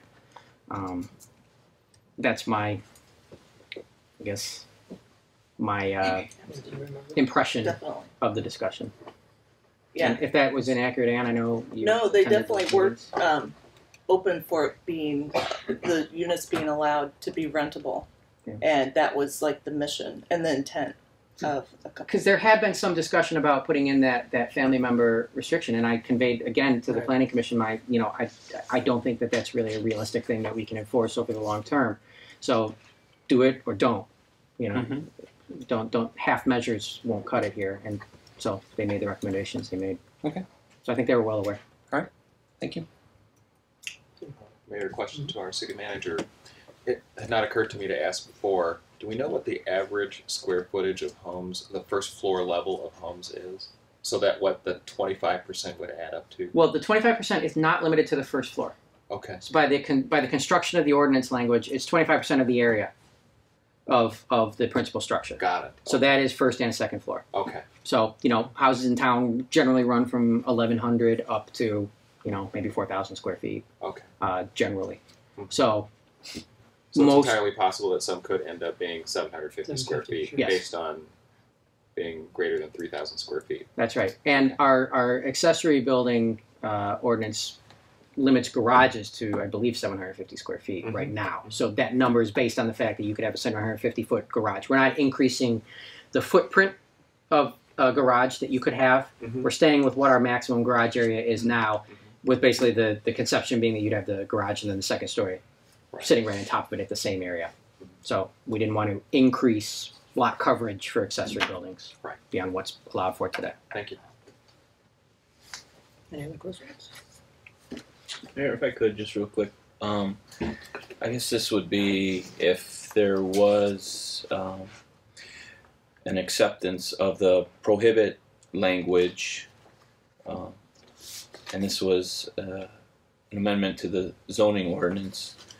Could this potentially be an issue where a resident could come to the commission for a variance for a special situation and prove that they had the need to get a variance for the prohibition of the ADUs?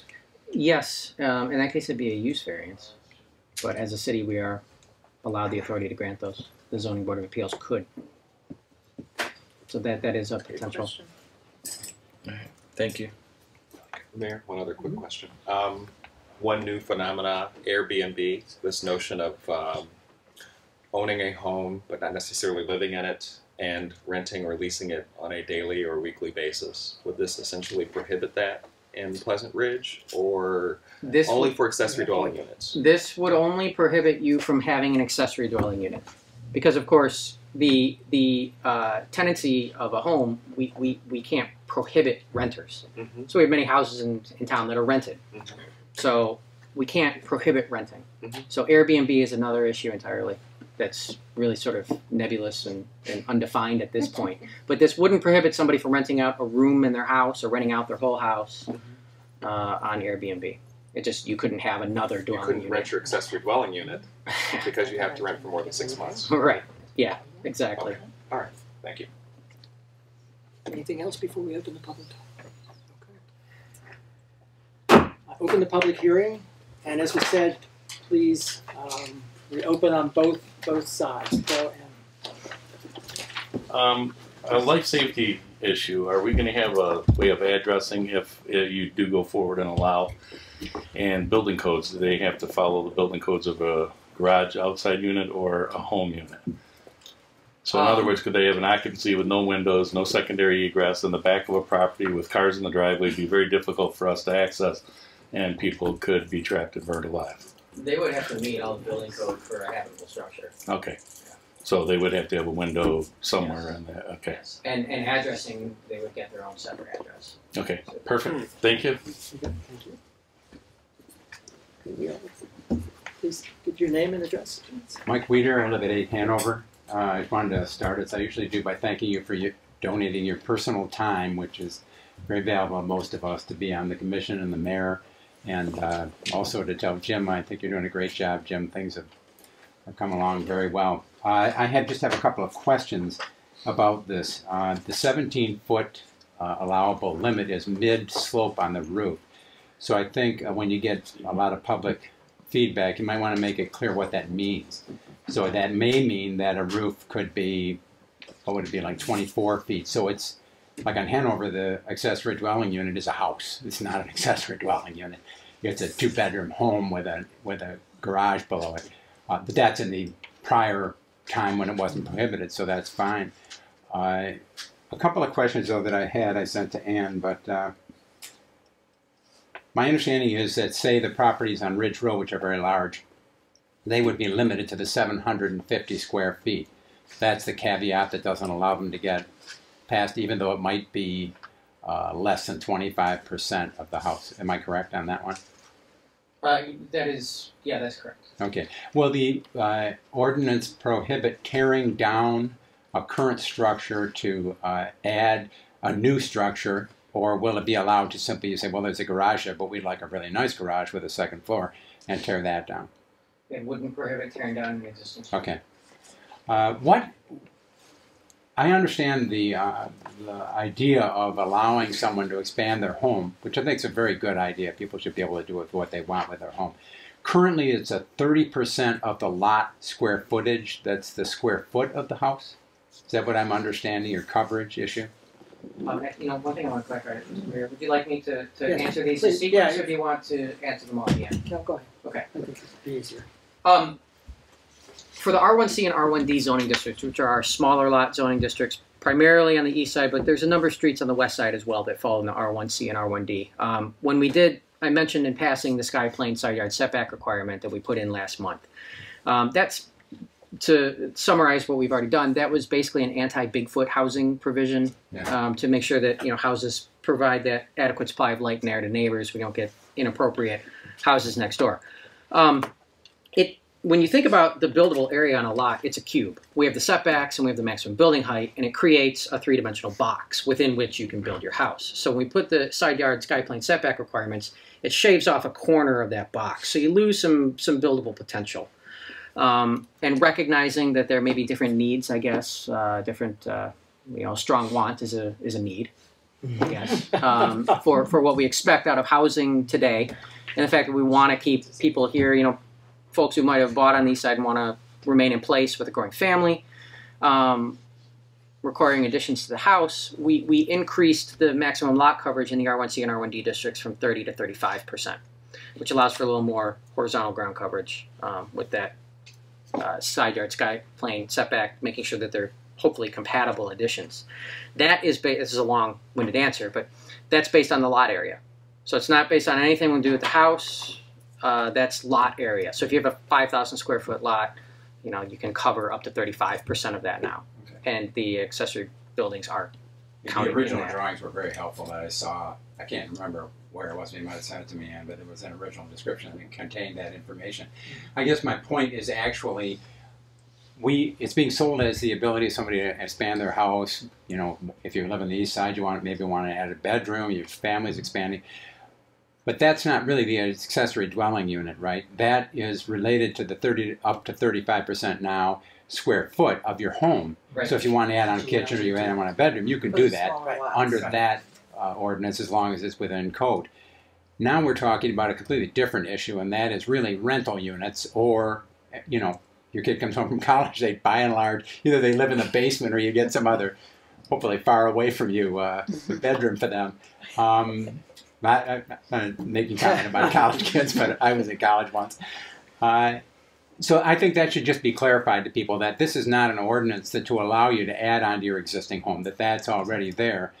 And the last point I'd like to ask you is, when you say an accessory dwelling unit, I'm reading the PDF files as saying it has to be attached to the current primary dwelling? No.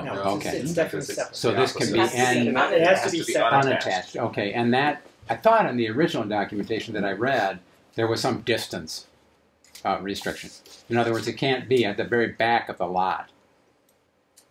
There are separation requirements from the principal structure, which are actually related more to fire code for an accessory building. But no, it's simply the setback requirement that's required for accessory buildings right now. So it's 3-foot setback from the side and rear property lines, as exists for accessory buildings today. Okay, so primarily we're looking at a unit sits on the same property, some limitations to the amount of square footage you can occupy, so there's not too much crowding, but we're not, I think that we need to clarify, you should clarify for the citizenry that the issue is an accessory building, and that building will be livable, and that it can be rented, and it can be on anybody's property within the limitations of coverage. That's a very different issue than I want to add a bedroom for my kid from college. Yes. If I want to put that on the back of my house and I'm not, too expansive. And also this the 3 foot set off means that you could have structures within 6 feet of each other.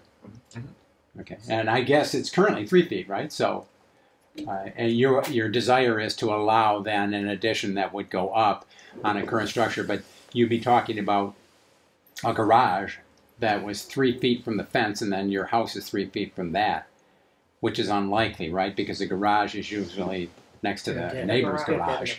So who cares if their garage is 6 feet from the other garage? But that's not a minor point.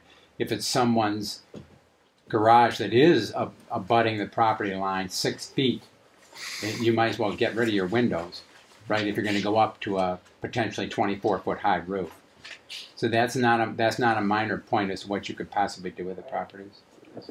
So thanks again, and thank you, Jim, for this. This is very clear information we've got.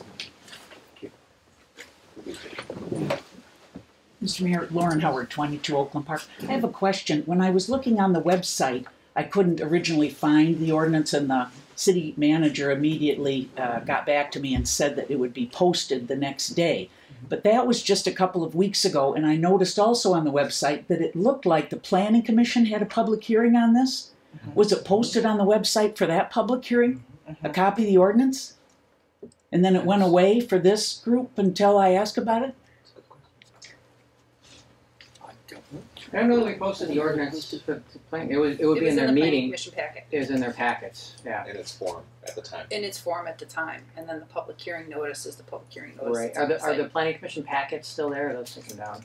Are those on there? Yeah, they're Still up there? no, under the info items under the planning commission. Yeah. PDA side. Okay. So it was in the information, meeting information for the planning commission. It probably wasn't readily highlighted. Right. I guess what I would say is we all know that the law does not keep up with technology, but that even though the requirement is to post these things, the city website is kind of an extension of the posting. And so for a citizen like myself, who does watch you while I'm ironing, but I don't always watch the night of the meeting, so I get this information as I'm ironing the napkins from Thanksgiving, and I see that we're going to fundamentally change the character of the city I live in.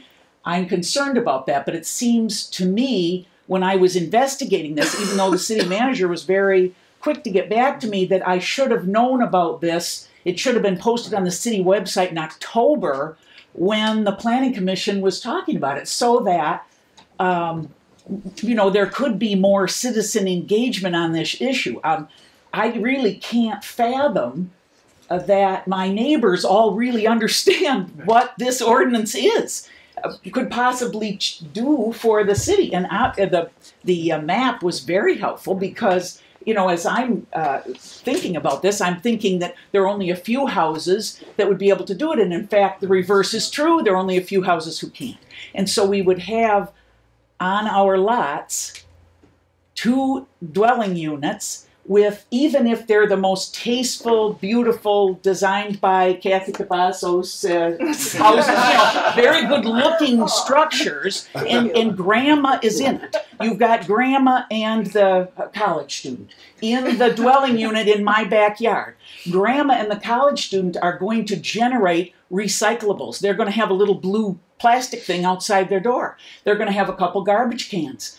They're going to have some cement to park the bike for grandma and the car. I mean, this is really huge. This is a huge change in the character of the city to allow a second dwelling unit, no matter how tasteful and cute and good looking. Even people live in a tasteful, cute dwelling in my backyard have things that they come with, and they're all going to be in the backyard for all of us to see. So I guess with that, I would say that I would have liked to have known about this earlier so I could work on it a little more. And secondly, that I think it is a huge fundamental change. So if you are really entertaining any thoughts of saying yes to number 13 instead of no to number 12, I think I'm saying that right, then I think you ought to have a meaningful public hearing that people actually know about this. Because just based on Mike's questions, I don't think that everybody does. They think they're adding on a bedroom for grandma. And so I think, I don't think you should do this, but if you're even thinking about it, I think you should put it off so that people can really address it. Thank you. Thank you. Thank you. Thank you.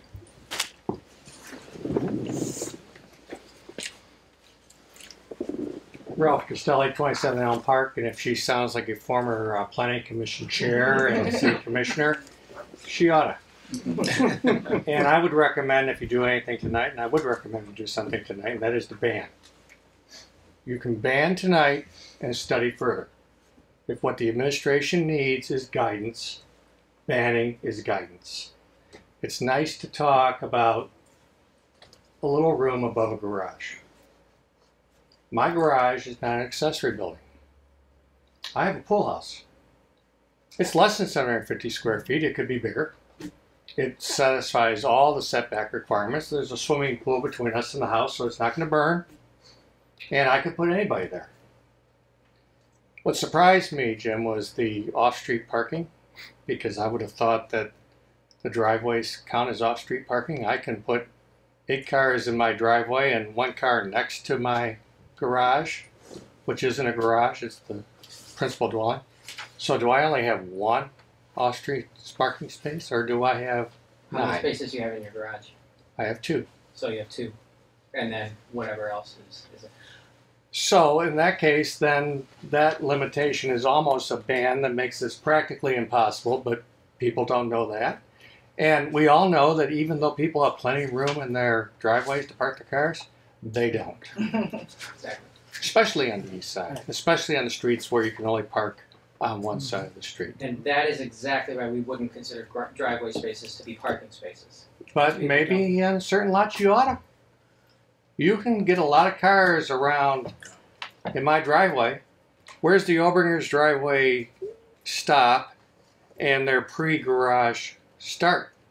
If you look at their driveway, you can do a lot of maneuvering and get in and out. I would vote to ban. If you want to study further, but if you want guidance, vote to ban. That is a fundamental change. It's a lot of lots. It's a lot of landlord licenses. It's a lot of enforcing that. Do the existing units that are tenant operated, do they have landlord licenses? Yes. Okay. Well, good for that. Yeah. Thank you. Thank you. Thank you.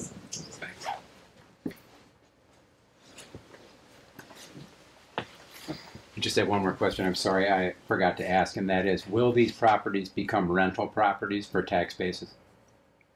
Yeah, I mean, they would be assessed. That's a good question. I'm not sure how they would be assessed. They'd probably divide up the taxable value of the property, and they probably do a percentage basis, I believe, for homestead versus non-homestead. Yeah, because the taxation on rental properties, as I know, is considerably higher. It's non-homestead. What happens is your school taxes go up. City doesn't get any more money, but the schools Yeah. get more money. Right. But the homeowner has to pay the That's right. increased tax. That's correct. One more thing I've got to ask Greg. Mr. Mead, if this were to go forward and you had a large number of these accessory dwelling units, my backyard, Lauren's backyard, someone starts to come forward for tax splits, lot splits, condominiumization of our single dwelling unit lots, how would this allowance of an accessory dwelling unit fit into that analysis, if at all?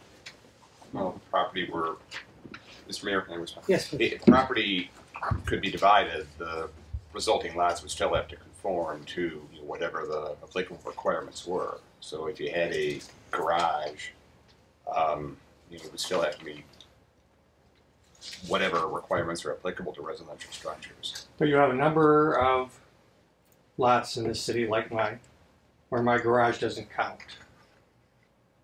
I have a sizable lot. I believe it could easily be split to fit the configuration of a single family lot. So would that be a bootstrap to start dividing up the lots and those big lots? If that the permitted ordinance passes, yes, and your property otherwise would meet the applicable requirements, yes, it could be divided. Okay, thank you. Now, Greg, I would ask, just on this specific question, under the restrictive covenant language, this is a good point. It states that the restrictive covenant, the form of which shall be recorded or approved by the city attorney, enforceable by the city, shall be recorded prior to the issuance of a building permit, stipulating that the ADU may not be conveyed separately from the primary dwelling unit. So, of course, I would consider that would prevent like condominiumization. But would that prevent a potential lot split? I don't think that would prevent a potential lot split as written.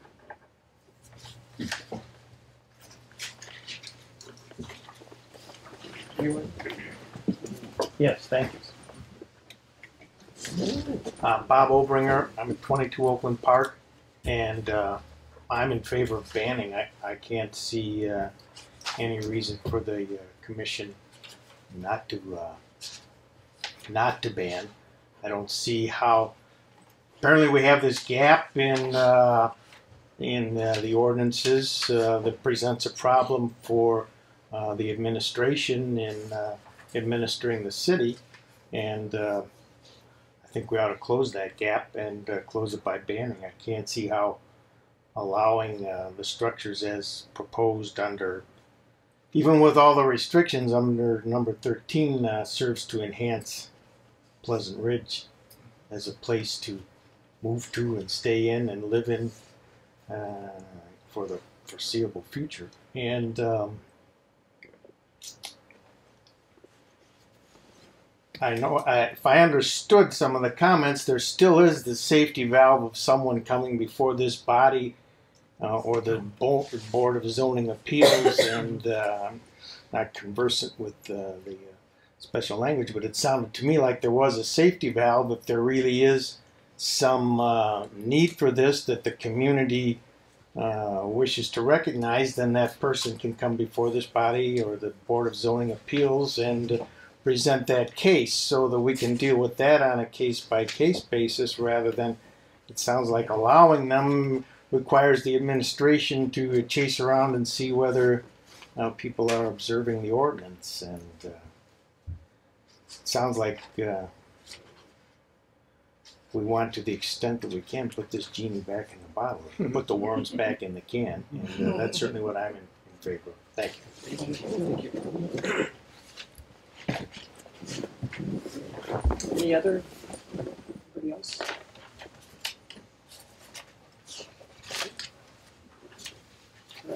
I'll close the public hearing. Is there any further discussion? Mayor Metzger.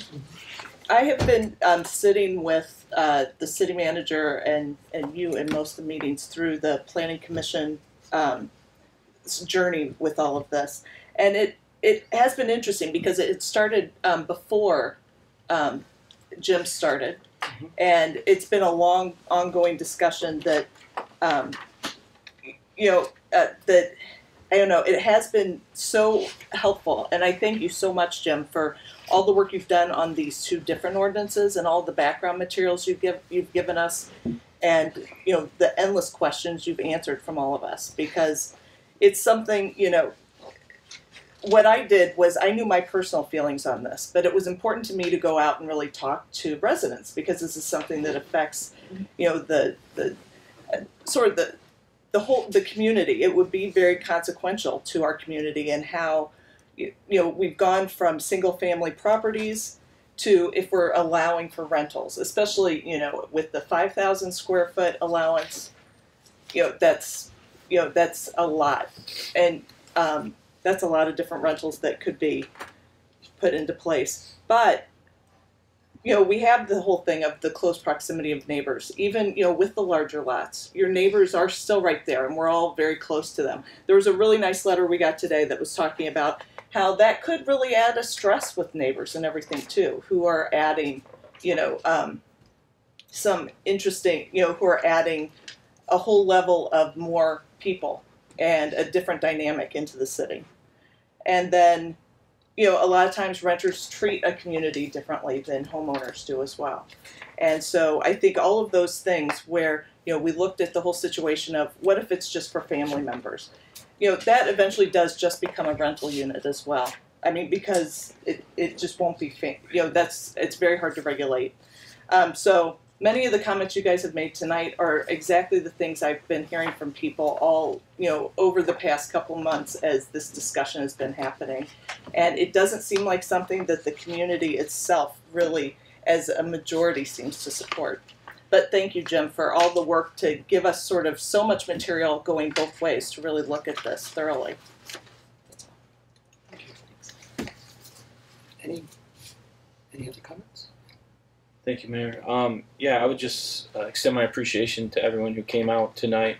I especially appreciate Commissioner Howard's comments about the website. I do believe that everyone needs to be brought aware. I think that may have just been an oversight. We have tried to work hard over the last few months to really engage the public on this.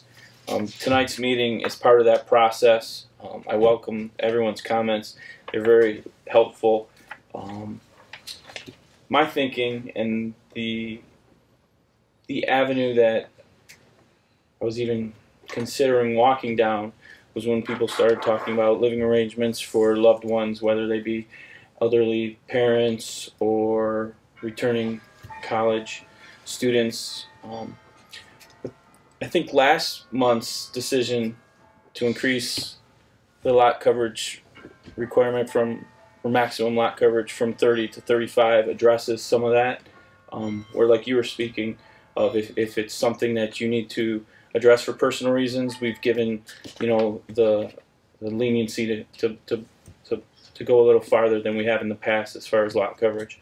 So I think that addresses that.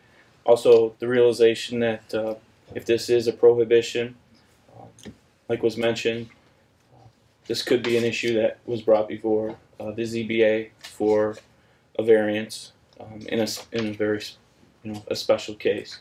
So again, I'd just like to thank everyone for coming out, everyone who's reached out to us and Jim with their comments. But as far as tonight's vote, I appreciate the mayor's advice as far as direction, and I'm prepared to give that direction tonight.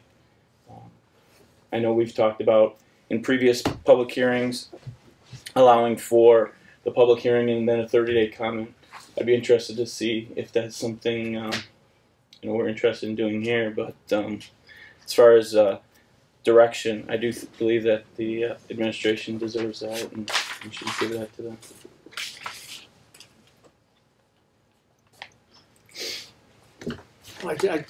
I wanted to thank everybody too, and I do appreciate former mayor's suggestions and feel very strongly in following that suggestion. But and I feel that a lot of consideration, and granted, there is still questions that we've heard that people are not really clear about this, but it seems as though those who have any clarity at all, or at least understand to some extent the concept, seem to be very much against it. And it does appear to me to be a very opening up a large change to this community. And I'm sorry, I can't see putting my 94-year-old mother above my garage. I just don't.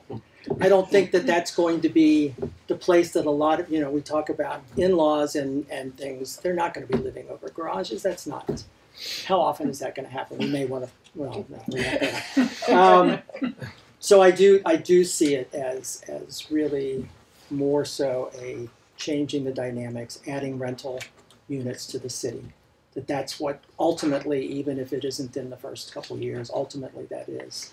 And again, thinking about, being on these, it doesn't matter where you are in the city, just seeing those kinds of structures, thinking of those being entered in, what is that going to mean? We talked about having plastic buckets and things, but what about parties? People are having parties where people, we have enough trouble with parking, talking about permit parking on the east side now. Those kinds of issues, it's not just people sitting quietly above a garage. There's a lot of other ancillary activities that come along with that. And so you may have 3 parking spaces, but you're not limiting to what kinds of activities go on in those. So I'm very clear as to where I want to go, but we're going to be, if there are any other comments, I'm going to be asking for a motion. So Mayor, I have comments, but I'll save them till the motion. Okay. We have various options on motions, so.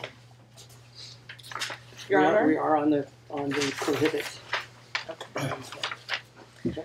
Your Honor, I move that the ordinance to amend Chapter 26 of the Pleasant Ridge City Code, Zoning Article 12, Schedule of Regulations, Section 26-12.2, General Requirements, and Article 13, General Provisions, Section 26-13.1, Accessory Uses, to prohibit accessory dwelling units be adopted. That's the right one. Did I read? Yes. Okay. I believe it is. Is there support? Second. Any more discussion? Discussion here, sir. So first, I just wanted to clarify, I think, and kind of clarify for myself once again, that currently we are silent on this in our zoning ordinance, and what we have would really tighten up this loose end compared to what we've had until last month, where we lowered the garage height. Unquestionably. Okay. So it's not allowing something that hasn't been allowed before. It's actually tightening it. Oh, yes. The other thing is that I would mention these maps, as we mentioned this in email too, were extremely key in my understanding. Because I didn't, again, like Ms. Howard said, I didn't really understand how many we had that were subject to this. And then when you see the 5,000 square foot requirement, it's pretty much the whole city. The number that I would have even thought to consider would have been maybe 10,000, because you're going from about 1,000 homes to maybe 250 some that might be able to get one at that point. And the map looks very different. However, at that point, we're making it so restrictive that almost nobody can get one. So we're already sending a message there that maybe we don't want them. So if that's the message we want to send, then maybe this is the motion that we should approve. Well, I also, I wanted to add, I think that if you start to restrict it to 10,000, you're actually penalizing people with 10,000 or more square feet. That all of a sudden, if they're living in those areas with 10,000 or more, their neighbors can start to build these things, and then it becomes more. And we talk about neighbor against neighbor and just the issues of the feel of the community. So, and also, you're preventing a huge section of the community from having these, where another section has the luxury of getting them, perhaps. If that's indeed a luxury. For some it might. That be the question. Yeah. I would think that. Mayor, Yes. Please. I would submit that one of the reasons you might buy a house with a 10,000 square foot size is to not have that next door. There you go. Space. Is there any other discussion? Okay. May we have a vote? Commissioner Perry? Yes. Commissioner Foreman? Yes. Commissioner Krzyjak? Yes. Commissioner Scott? Yes. Mayor Metzger? Yes. Motion carries. They are prohibited, which means there is no need for item 13. We vote on 13? May if I make a comment? Yes. I think because some of the concerns that people have expressed are not solved by prohibiting this. For example, if we're concerned about rentals in our community, that is still a concern. And if we're concerned about large garages, that's still a concern. So there may be things that we need to follow up on to make sure that the concerns expressed about accessory dwelling units are addressed in other means as well, where they are impacted. I could buy 5 houses in Pleasant Ridge. Well, actually, I can't. But if I had the money to, I could buy 5 houses in Pleasant Ridge and rent them all out tomorrow. So that doesn't solve the renting problem, if that is indeed a concern for the community looking forward. Well, I think, that, and I think that's the case, that you can do that, but you're doing that within a single family environment, and you're not building structures that will automatically can't be anything but rentals. And totally unrestricted, we haven't seen a problem. Right. So it's not necessarily a big problem, but it's good to close the loophole. Okay. So we don't need to deal with 13? How Well, do we... and this might be a question for our city attorney. Should we go through the motions of handling item 13 and rejecting this ordinance? I think you should, just to take it off. clear record, yes. Okay. So I would say that we should do item 13, and please don't approve this because then we really have some. So what should we tell us not to approve something? I can ask. Okay. So item 13 is consideration of an ordinance to amend Chapter 26 of Pleasant Ridge City Code zoning, Article 3, zoning districts and map, Section 26-3.5 district requirements, Article 4, single-family accessory dwelling units as a special land use in the single-family residential districts, and to establish specific standards applicable to accessory dwelling units. Your Honor, I move that the ordinance to amend Chapter 26 of... Should hold a public hearing. Oh, I sorry. Okay. Open a public hearing. Any discussion about accepting? Close public hearing. Thank you. Thank you. Your Honor, I move that the ordinance to amend Chapter 26 of the Pleasant Ridge City Code zoning, Article 3, zoning districts and map, Section 26-3.5, district requirements, Article 4, single-family residential districts, and Article 13, general provisions, Section 26-13.1, accessory uses, to list accessory dwelling units as a special land use in the single-family residential districts, and to establish specific standards applicable to the accessory dwelling units be adopted. It would be denied. It'd be rejected. Okay, be rejected. You're against it, right? Right. So now let's vote. She wants us all to vote no. So now we vote. Okay. All right. So now we vote yes. Is there support? Second. Okay. May we have a vote? Commissioner Perry? Yes. Commissioner Foreman? Yes. Commissioner Krzyjak? Yes. Commissioner Scott? Yes. Mayor Metzger? Yes. Motion carries. We've rejected it. Okay. Twice. All right. Item 14, consideration of the annual meeting schedule for the following commissions: the City Commission, Historical Commission, Planning Commission, Downtown Development Authority, and the Recreation Commission. We've already kind of discussed those dates, but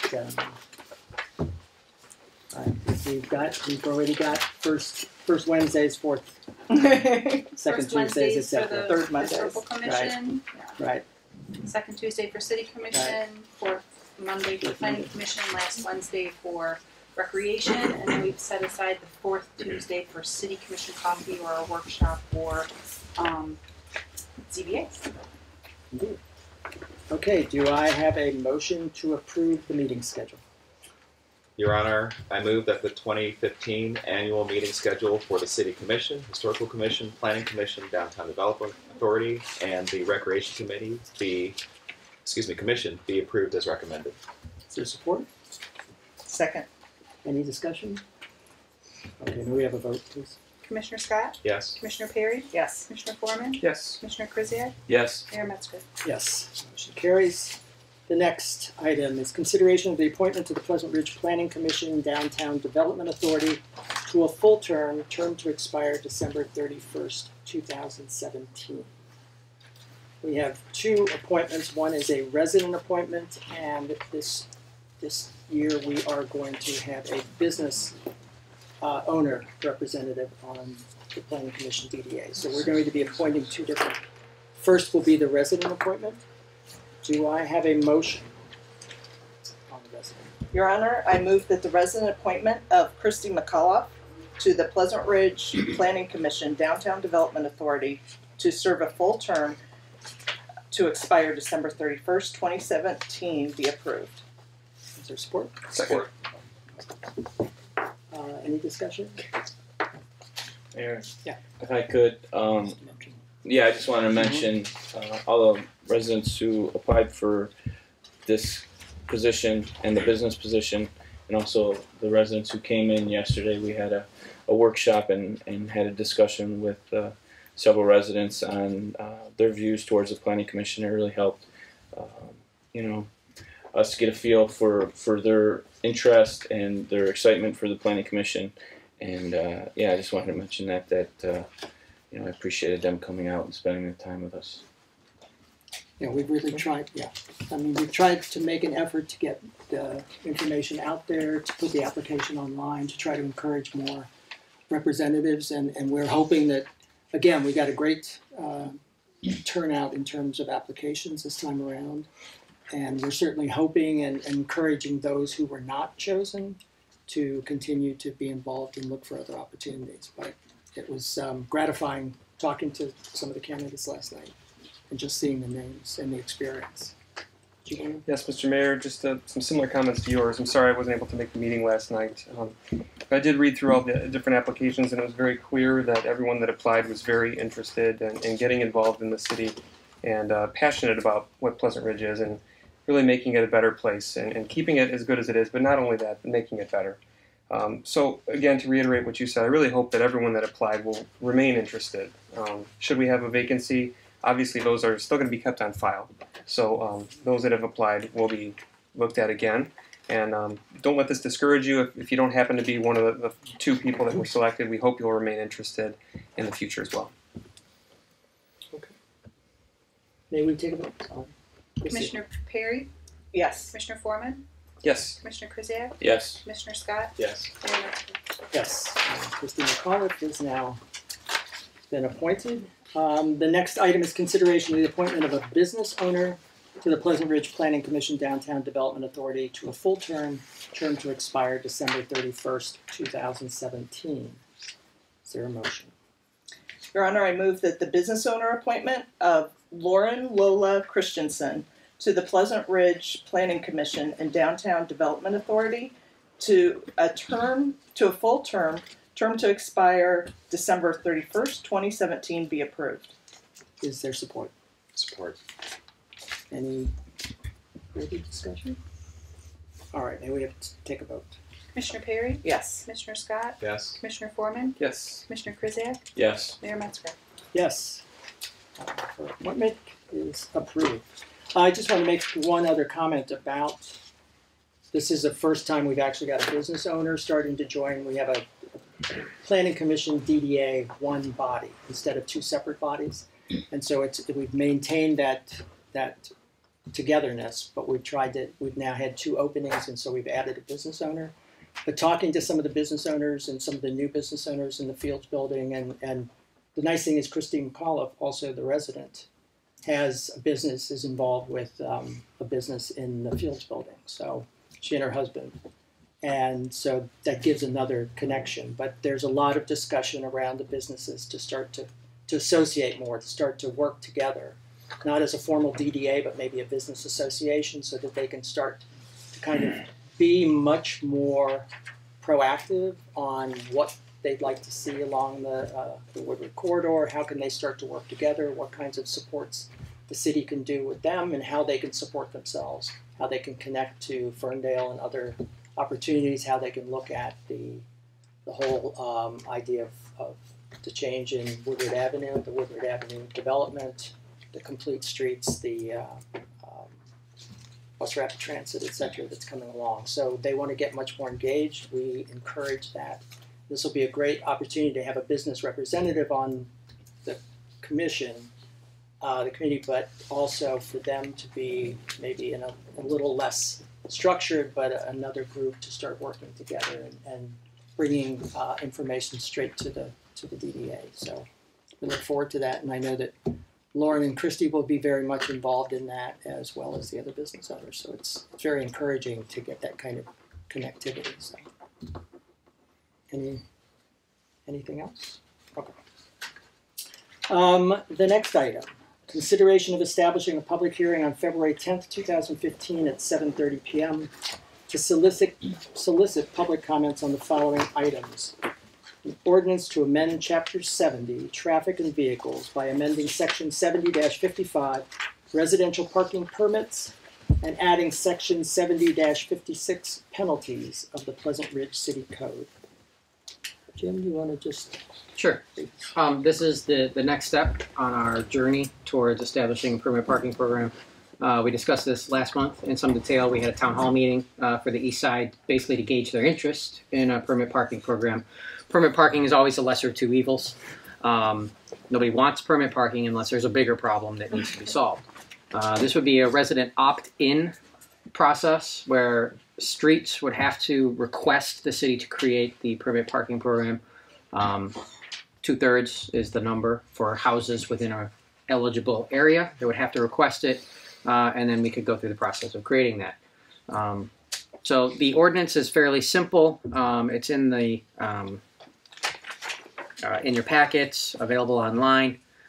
We will be developing the policy document that goes along with this that fleshes out how the program will work. But this is something we've been discussing, and at that town hall meeting, it was pretty much unanimous that the residents of the East Side were interested in at least having this opportunity available to them. So we're not going to impose permit parking on anyone who doesn't ask us for it first. But I'd be happy to answer any other questions on this if there's more detail you'd like. But come back next month. Okay, great. Mr. Mayor, I do have a question. Mm-hmm. We see in here that it would be a $25 fine for a violation. How does that fine compare to other communities that have permit parking programs? Any idea? Is that high, low? Offhand, I don't know. Okay. We can find out. And that language is not changing. That's in the current code. Correct. That entire penalty provision is just being renumbered. So we now have that for all parking type violations, not just this permit parking. Okay. All right. Do I have a motion to approve the public hearing? Mayor, I move that a public hearing to solicit comments on the proposed ordinance to amend Chapter 70, Traffic and Vehicles, by amending Section 70-55, Residential Parking Permits, and adding Section 70-56, Penalties of the Pleasant Ridge City Code, to be established on Tuesday, February 10th, 2015 at 7:30 p.m. Is there support? Support. Any further discussion? Can we have a vote, please? Commissioner Foreman? Yes. Commissioner Perry? Yes. Commissioner Krzyjak? Yes. Commissioner Scott? Yes. Mayor Metzger? Yes, motion carries. Item 18, consideration of the police patrol vehicle purchase and financing. Jim? Yes. Well, we made it as long as we could. But the costs to repair our existing fleet of police cars is quickly exceeding the cost to just buy a new police car. And one of the things that we extensively talked about during the millage process last fall was that we need new police cars so that our police can do their jobs. There was a point last week where we barely had a car running, and this is not a good situation. So we were able to locate through the State of Michigan Cooperative Purchase Program a 2014 model car. It's a Dodge Charger. You may have seen it in the parking lot, which we have taken possession but not yet paid for it. And we've confirmed, of course, with Commissioner Scott that we got a very good price on that car. So we're happy about that. What we're proposing to do is something that we've done in the past, is to self-finance the purchase of that car through a loan from the SCAF fund with a 5% term of interest. And then once the new budget year takes place and the new millage revenue comes in, we will repay ourselves in full because that's something that we're planning on doing in the coming budget year anyways. So this is just forwarding ourselves some money so we can get a good operating, reliable police car now. So being a loan from SCAF, this would require a 4/5 affirmative vote. And I think those are the high points. I'd be happy to answer any questions you have. We do have this as an amount not to exceed $31,104 based on our what we've priced out for buying the car, outfitting the car. So I'm confident we can do it for less than that, but that would be our not to exceed. Anybody have questions? Yes, Mr. Mayor. So the 1-year term at 5% interest that we will be looking at here, I should say. Now compare that to the term of the loan repayment for the most recent vehicle that we purchased, the Explorer, a couple years ago. Right. Was that 1 year also? That was not. I believe that was 5 years. It was 5 years. Right. Because we didn't have a source of new revenue coming in to pay for police cars. So that at the time had to be spread out over time to make the payments manageable. Okay. So I'm happy we're not in that situation anymore. Any other questions? Okay, do I have a motion to approve? Your Honor, I move that the purchase of a new police patrol vehicle through the State of Michigan Cooperative Purchase Program be approved in an amount not to exceed $31,104, and that the Segregated Capital Assets Fund, SCAF, finance the purchase of the vehicle over 1 year at a rate of 5% as recommended. Is there support? Support. Any other discussion? May we take a vote? Commissioner Foreman, Yes. Commissioner Scott, Yes. Commissioner Kuziak, Yes. Commissioner Perry, Yes. Mayor Metzger. Yes, motion approves. You got your 4. Oops. Get to keep it going. Kevin, thank you. Kevin does have to walk tomorrow. Look at him, he's smiling back. He's become a grease monkey. Item 19, this should be quick. The city manager's report. We've heard a lot. All right, let me get my brain open here and see what I wanted to tell you about.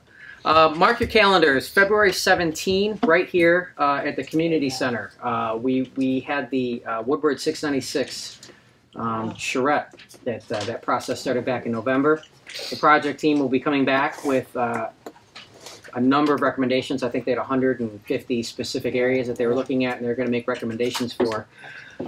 This is when we need the public to come to attend to give us your thoughts, to look at the options and the thoughts that the project team has. This is an important step, because after this they're going to go back and synthesize all of the comments we get and come up with their final report. And just for refresher, this is a study that's filling in the gaps. We had a complete street study on Woodward. We had the alternatives analysis for transit on Woodward, and both of those got to pretty much Camborne or maybe Oakland Park Boulevard, and then got to where the ditch starts, and basically gave up, threw their arms in the air and said, I don't know, and then proceeded to continue with the recommendations north of the ditch at Lincoln, leaving us to wonder what's going on here. So this is being done primarily through funding from the Woodward Avenue Action Association, who's really done a great job of getting a fantastic, I think, team of national transportation experts, people who understand multimodal, who aren't just car guys, but understand complete streets and truly balancing the needs of all users of streets. So this is going to be an exciting and interesting report. I can't wait to see what they come back with. So we will provide more information about times, but mark the date. It'll be in the evening. There'll be a presentation, and maybe even something during the day as well. But definitely something at night for anyone who's interested in coming out. Right here at the community center, so ample, easy parking. The initial sessions were over at the zoo, and it was a little difficult to get in, even though they had fantastic space. Most of the other big stuff that's happening or going on, we've already talked about tonight, so that's all I have. Scott has some updated information about some good things that are happening down at Gainsborough. He'll tell you about this. Yes, I'll be quick. We're finalizing all the work that's happened on the park over the last 6 months. Playground's in. Like I said, we're waiting on that concrete. The shelter is 99% finished, and we're just creating some policy and the method to get people the cards so they'll be able to have access to that building. So by mid-February, we'll have that all in place, and people will be able to come in and fill out the proper form, and we'll give out a card to the head of household for them to be able to access the building for restroom use.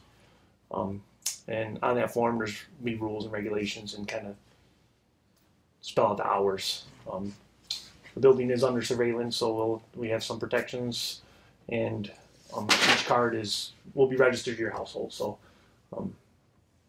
we hope, like I said, by mid-February, that'll be in place, and you'll be able to come and get your cards. And it's an exciting step in getting the park going. And as we move forward with the rest of the park plan, since the millage passed, it will be very exciting. So, any questions? No, we're just ready. Ready to use the bathroom. So. We're all ready to use the bathroom. Bro. Going down there to use the bathroom instead of at home. We just can't. Great, thank you. Thank you, Scott. I wanted to kind of echo Jim's comments about February 17th. And again, I think with Mayor Castelli and talking about on Thursday with the 696 retrospective, Pleasant Ridge has always been very engaged in these kinds of activities.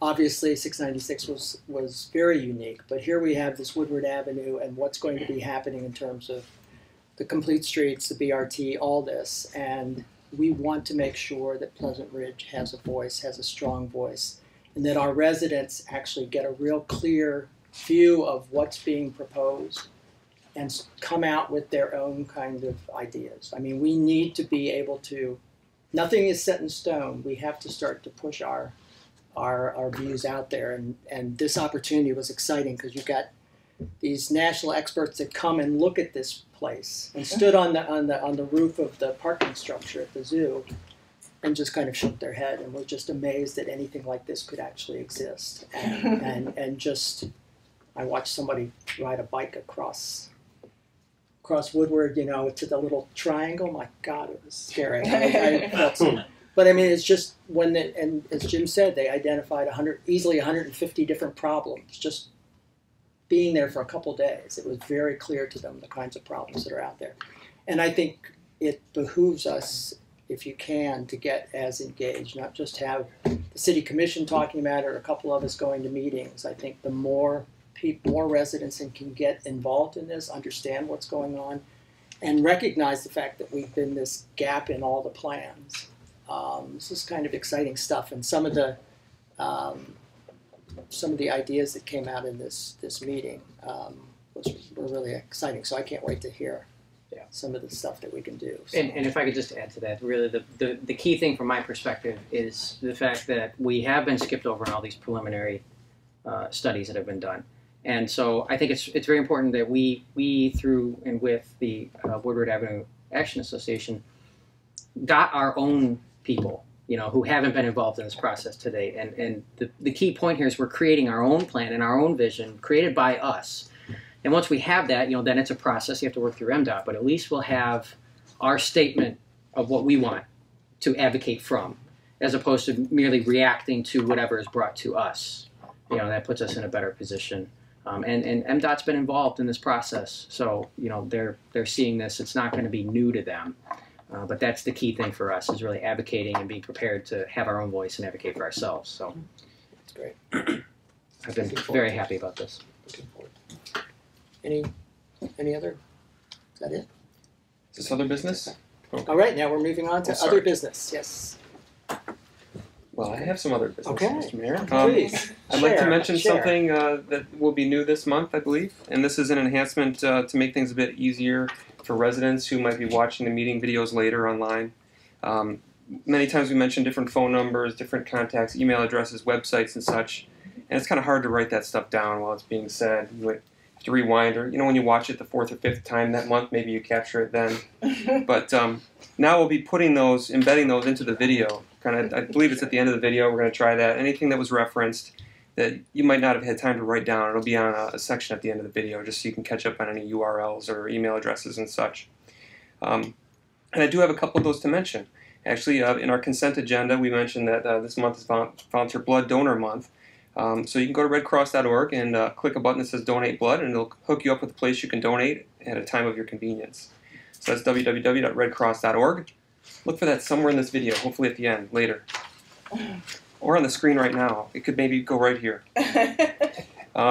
Next, something I forgot to mention in my school report. I mentioned that starting January 22nd is the beginning of the application window for the open program. I didn't say who you can contact if you're interested in that. It's Dina Rocheleau, and it's dina.rocheleau, R-O-C-H-E-L-E-A-U, at ferndaleschools.org. So you'll see that in the meeting also. That's it. Thank you. Okay, thank you. Did you get to write it down? No, I'm waiting for that. I'll have to watch. I just wanted to let residents know about the upcoming book club. We've kind of laid out our schedule. Our first book of the year is inspired by the Historical Commission's commemoration of 696. It's a title called Divided Highways, Building the Interstate Highways, Transforming American Life by Tom Lewis. If you still want to discuss the interstate highway system after Thursday's discussion, you can join us next Wednesday, January 21st at 7:30 p.m. at the PR Community Center. And we'll be discussing divided highways. I want to give people a heads up on February because this is a lengthy title. This was inspired by a conversation with John Wright. He really enjoyed this text, and I'm eager to get into it. It's called The Warmth of Other Suns by Isabel Wilkerson. We'll be discussing this book February 18th at 7:30 p.m. And if all goes right, we'll be discussing it at the Gainsborough Park Shelter. So please put that on your calendar. And if you are interested in acquiring a copy of either of these titles, please email me at jkrzyzak@cityofpleasantridge.org, and I can get a copy to you. So please, if you're interested in joining us, please do. Thank you, Mayor. Thank you. Any? Mayor? Oh, wait.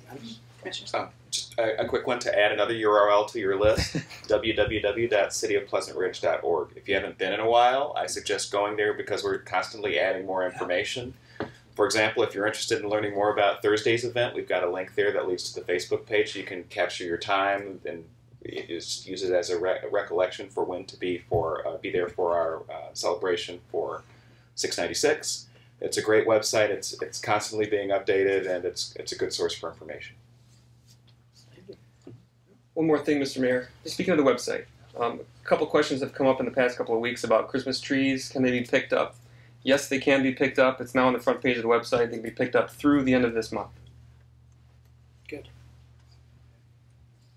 Mine is just a short Yes. announcement. Homeowners and business owners should keep an eye out. Assessment notices are going to be mailed the beginning to middle of February. On that assessment notice, if you choose to appeal your assessment, there are instructions on how to do so by appearing in person or filing a written appeal with the Board of Review. The board's going to meet for 3 days in March, the 16th, 17th, and 18th, but keep an eye out for those assessment notices. They'll be coming out in February. I know I always have the good news, right? Oh, yeah, well, certainly looking forward to that. Any other bills you're sending? Is there anything else? All right. Is there a motion to adjourn? Yes. All in favor? Aye. Aye. We are adjourned. Cool.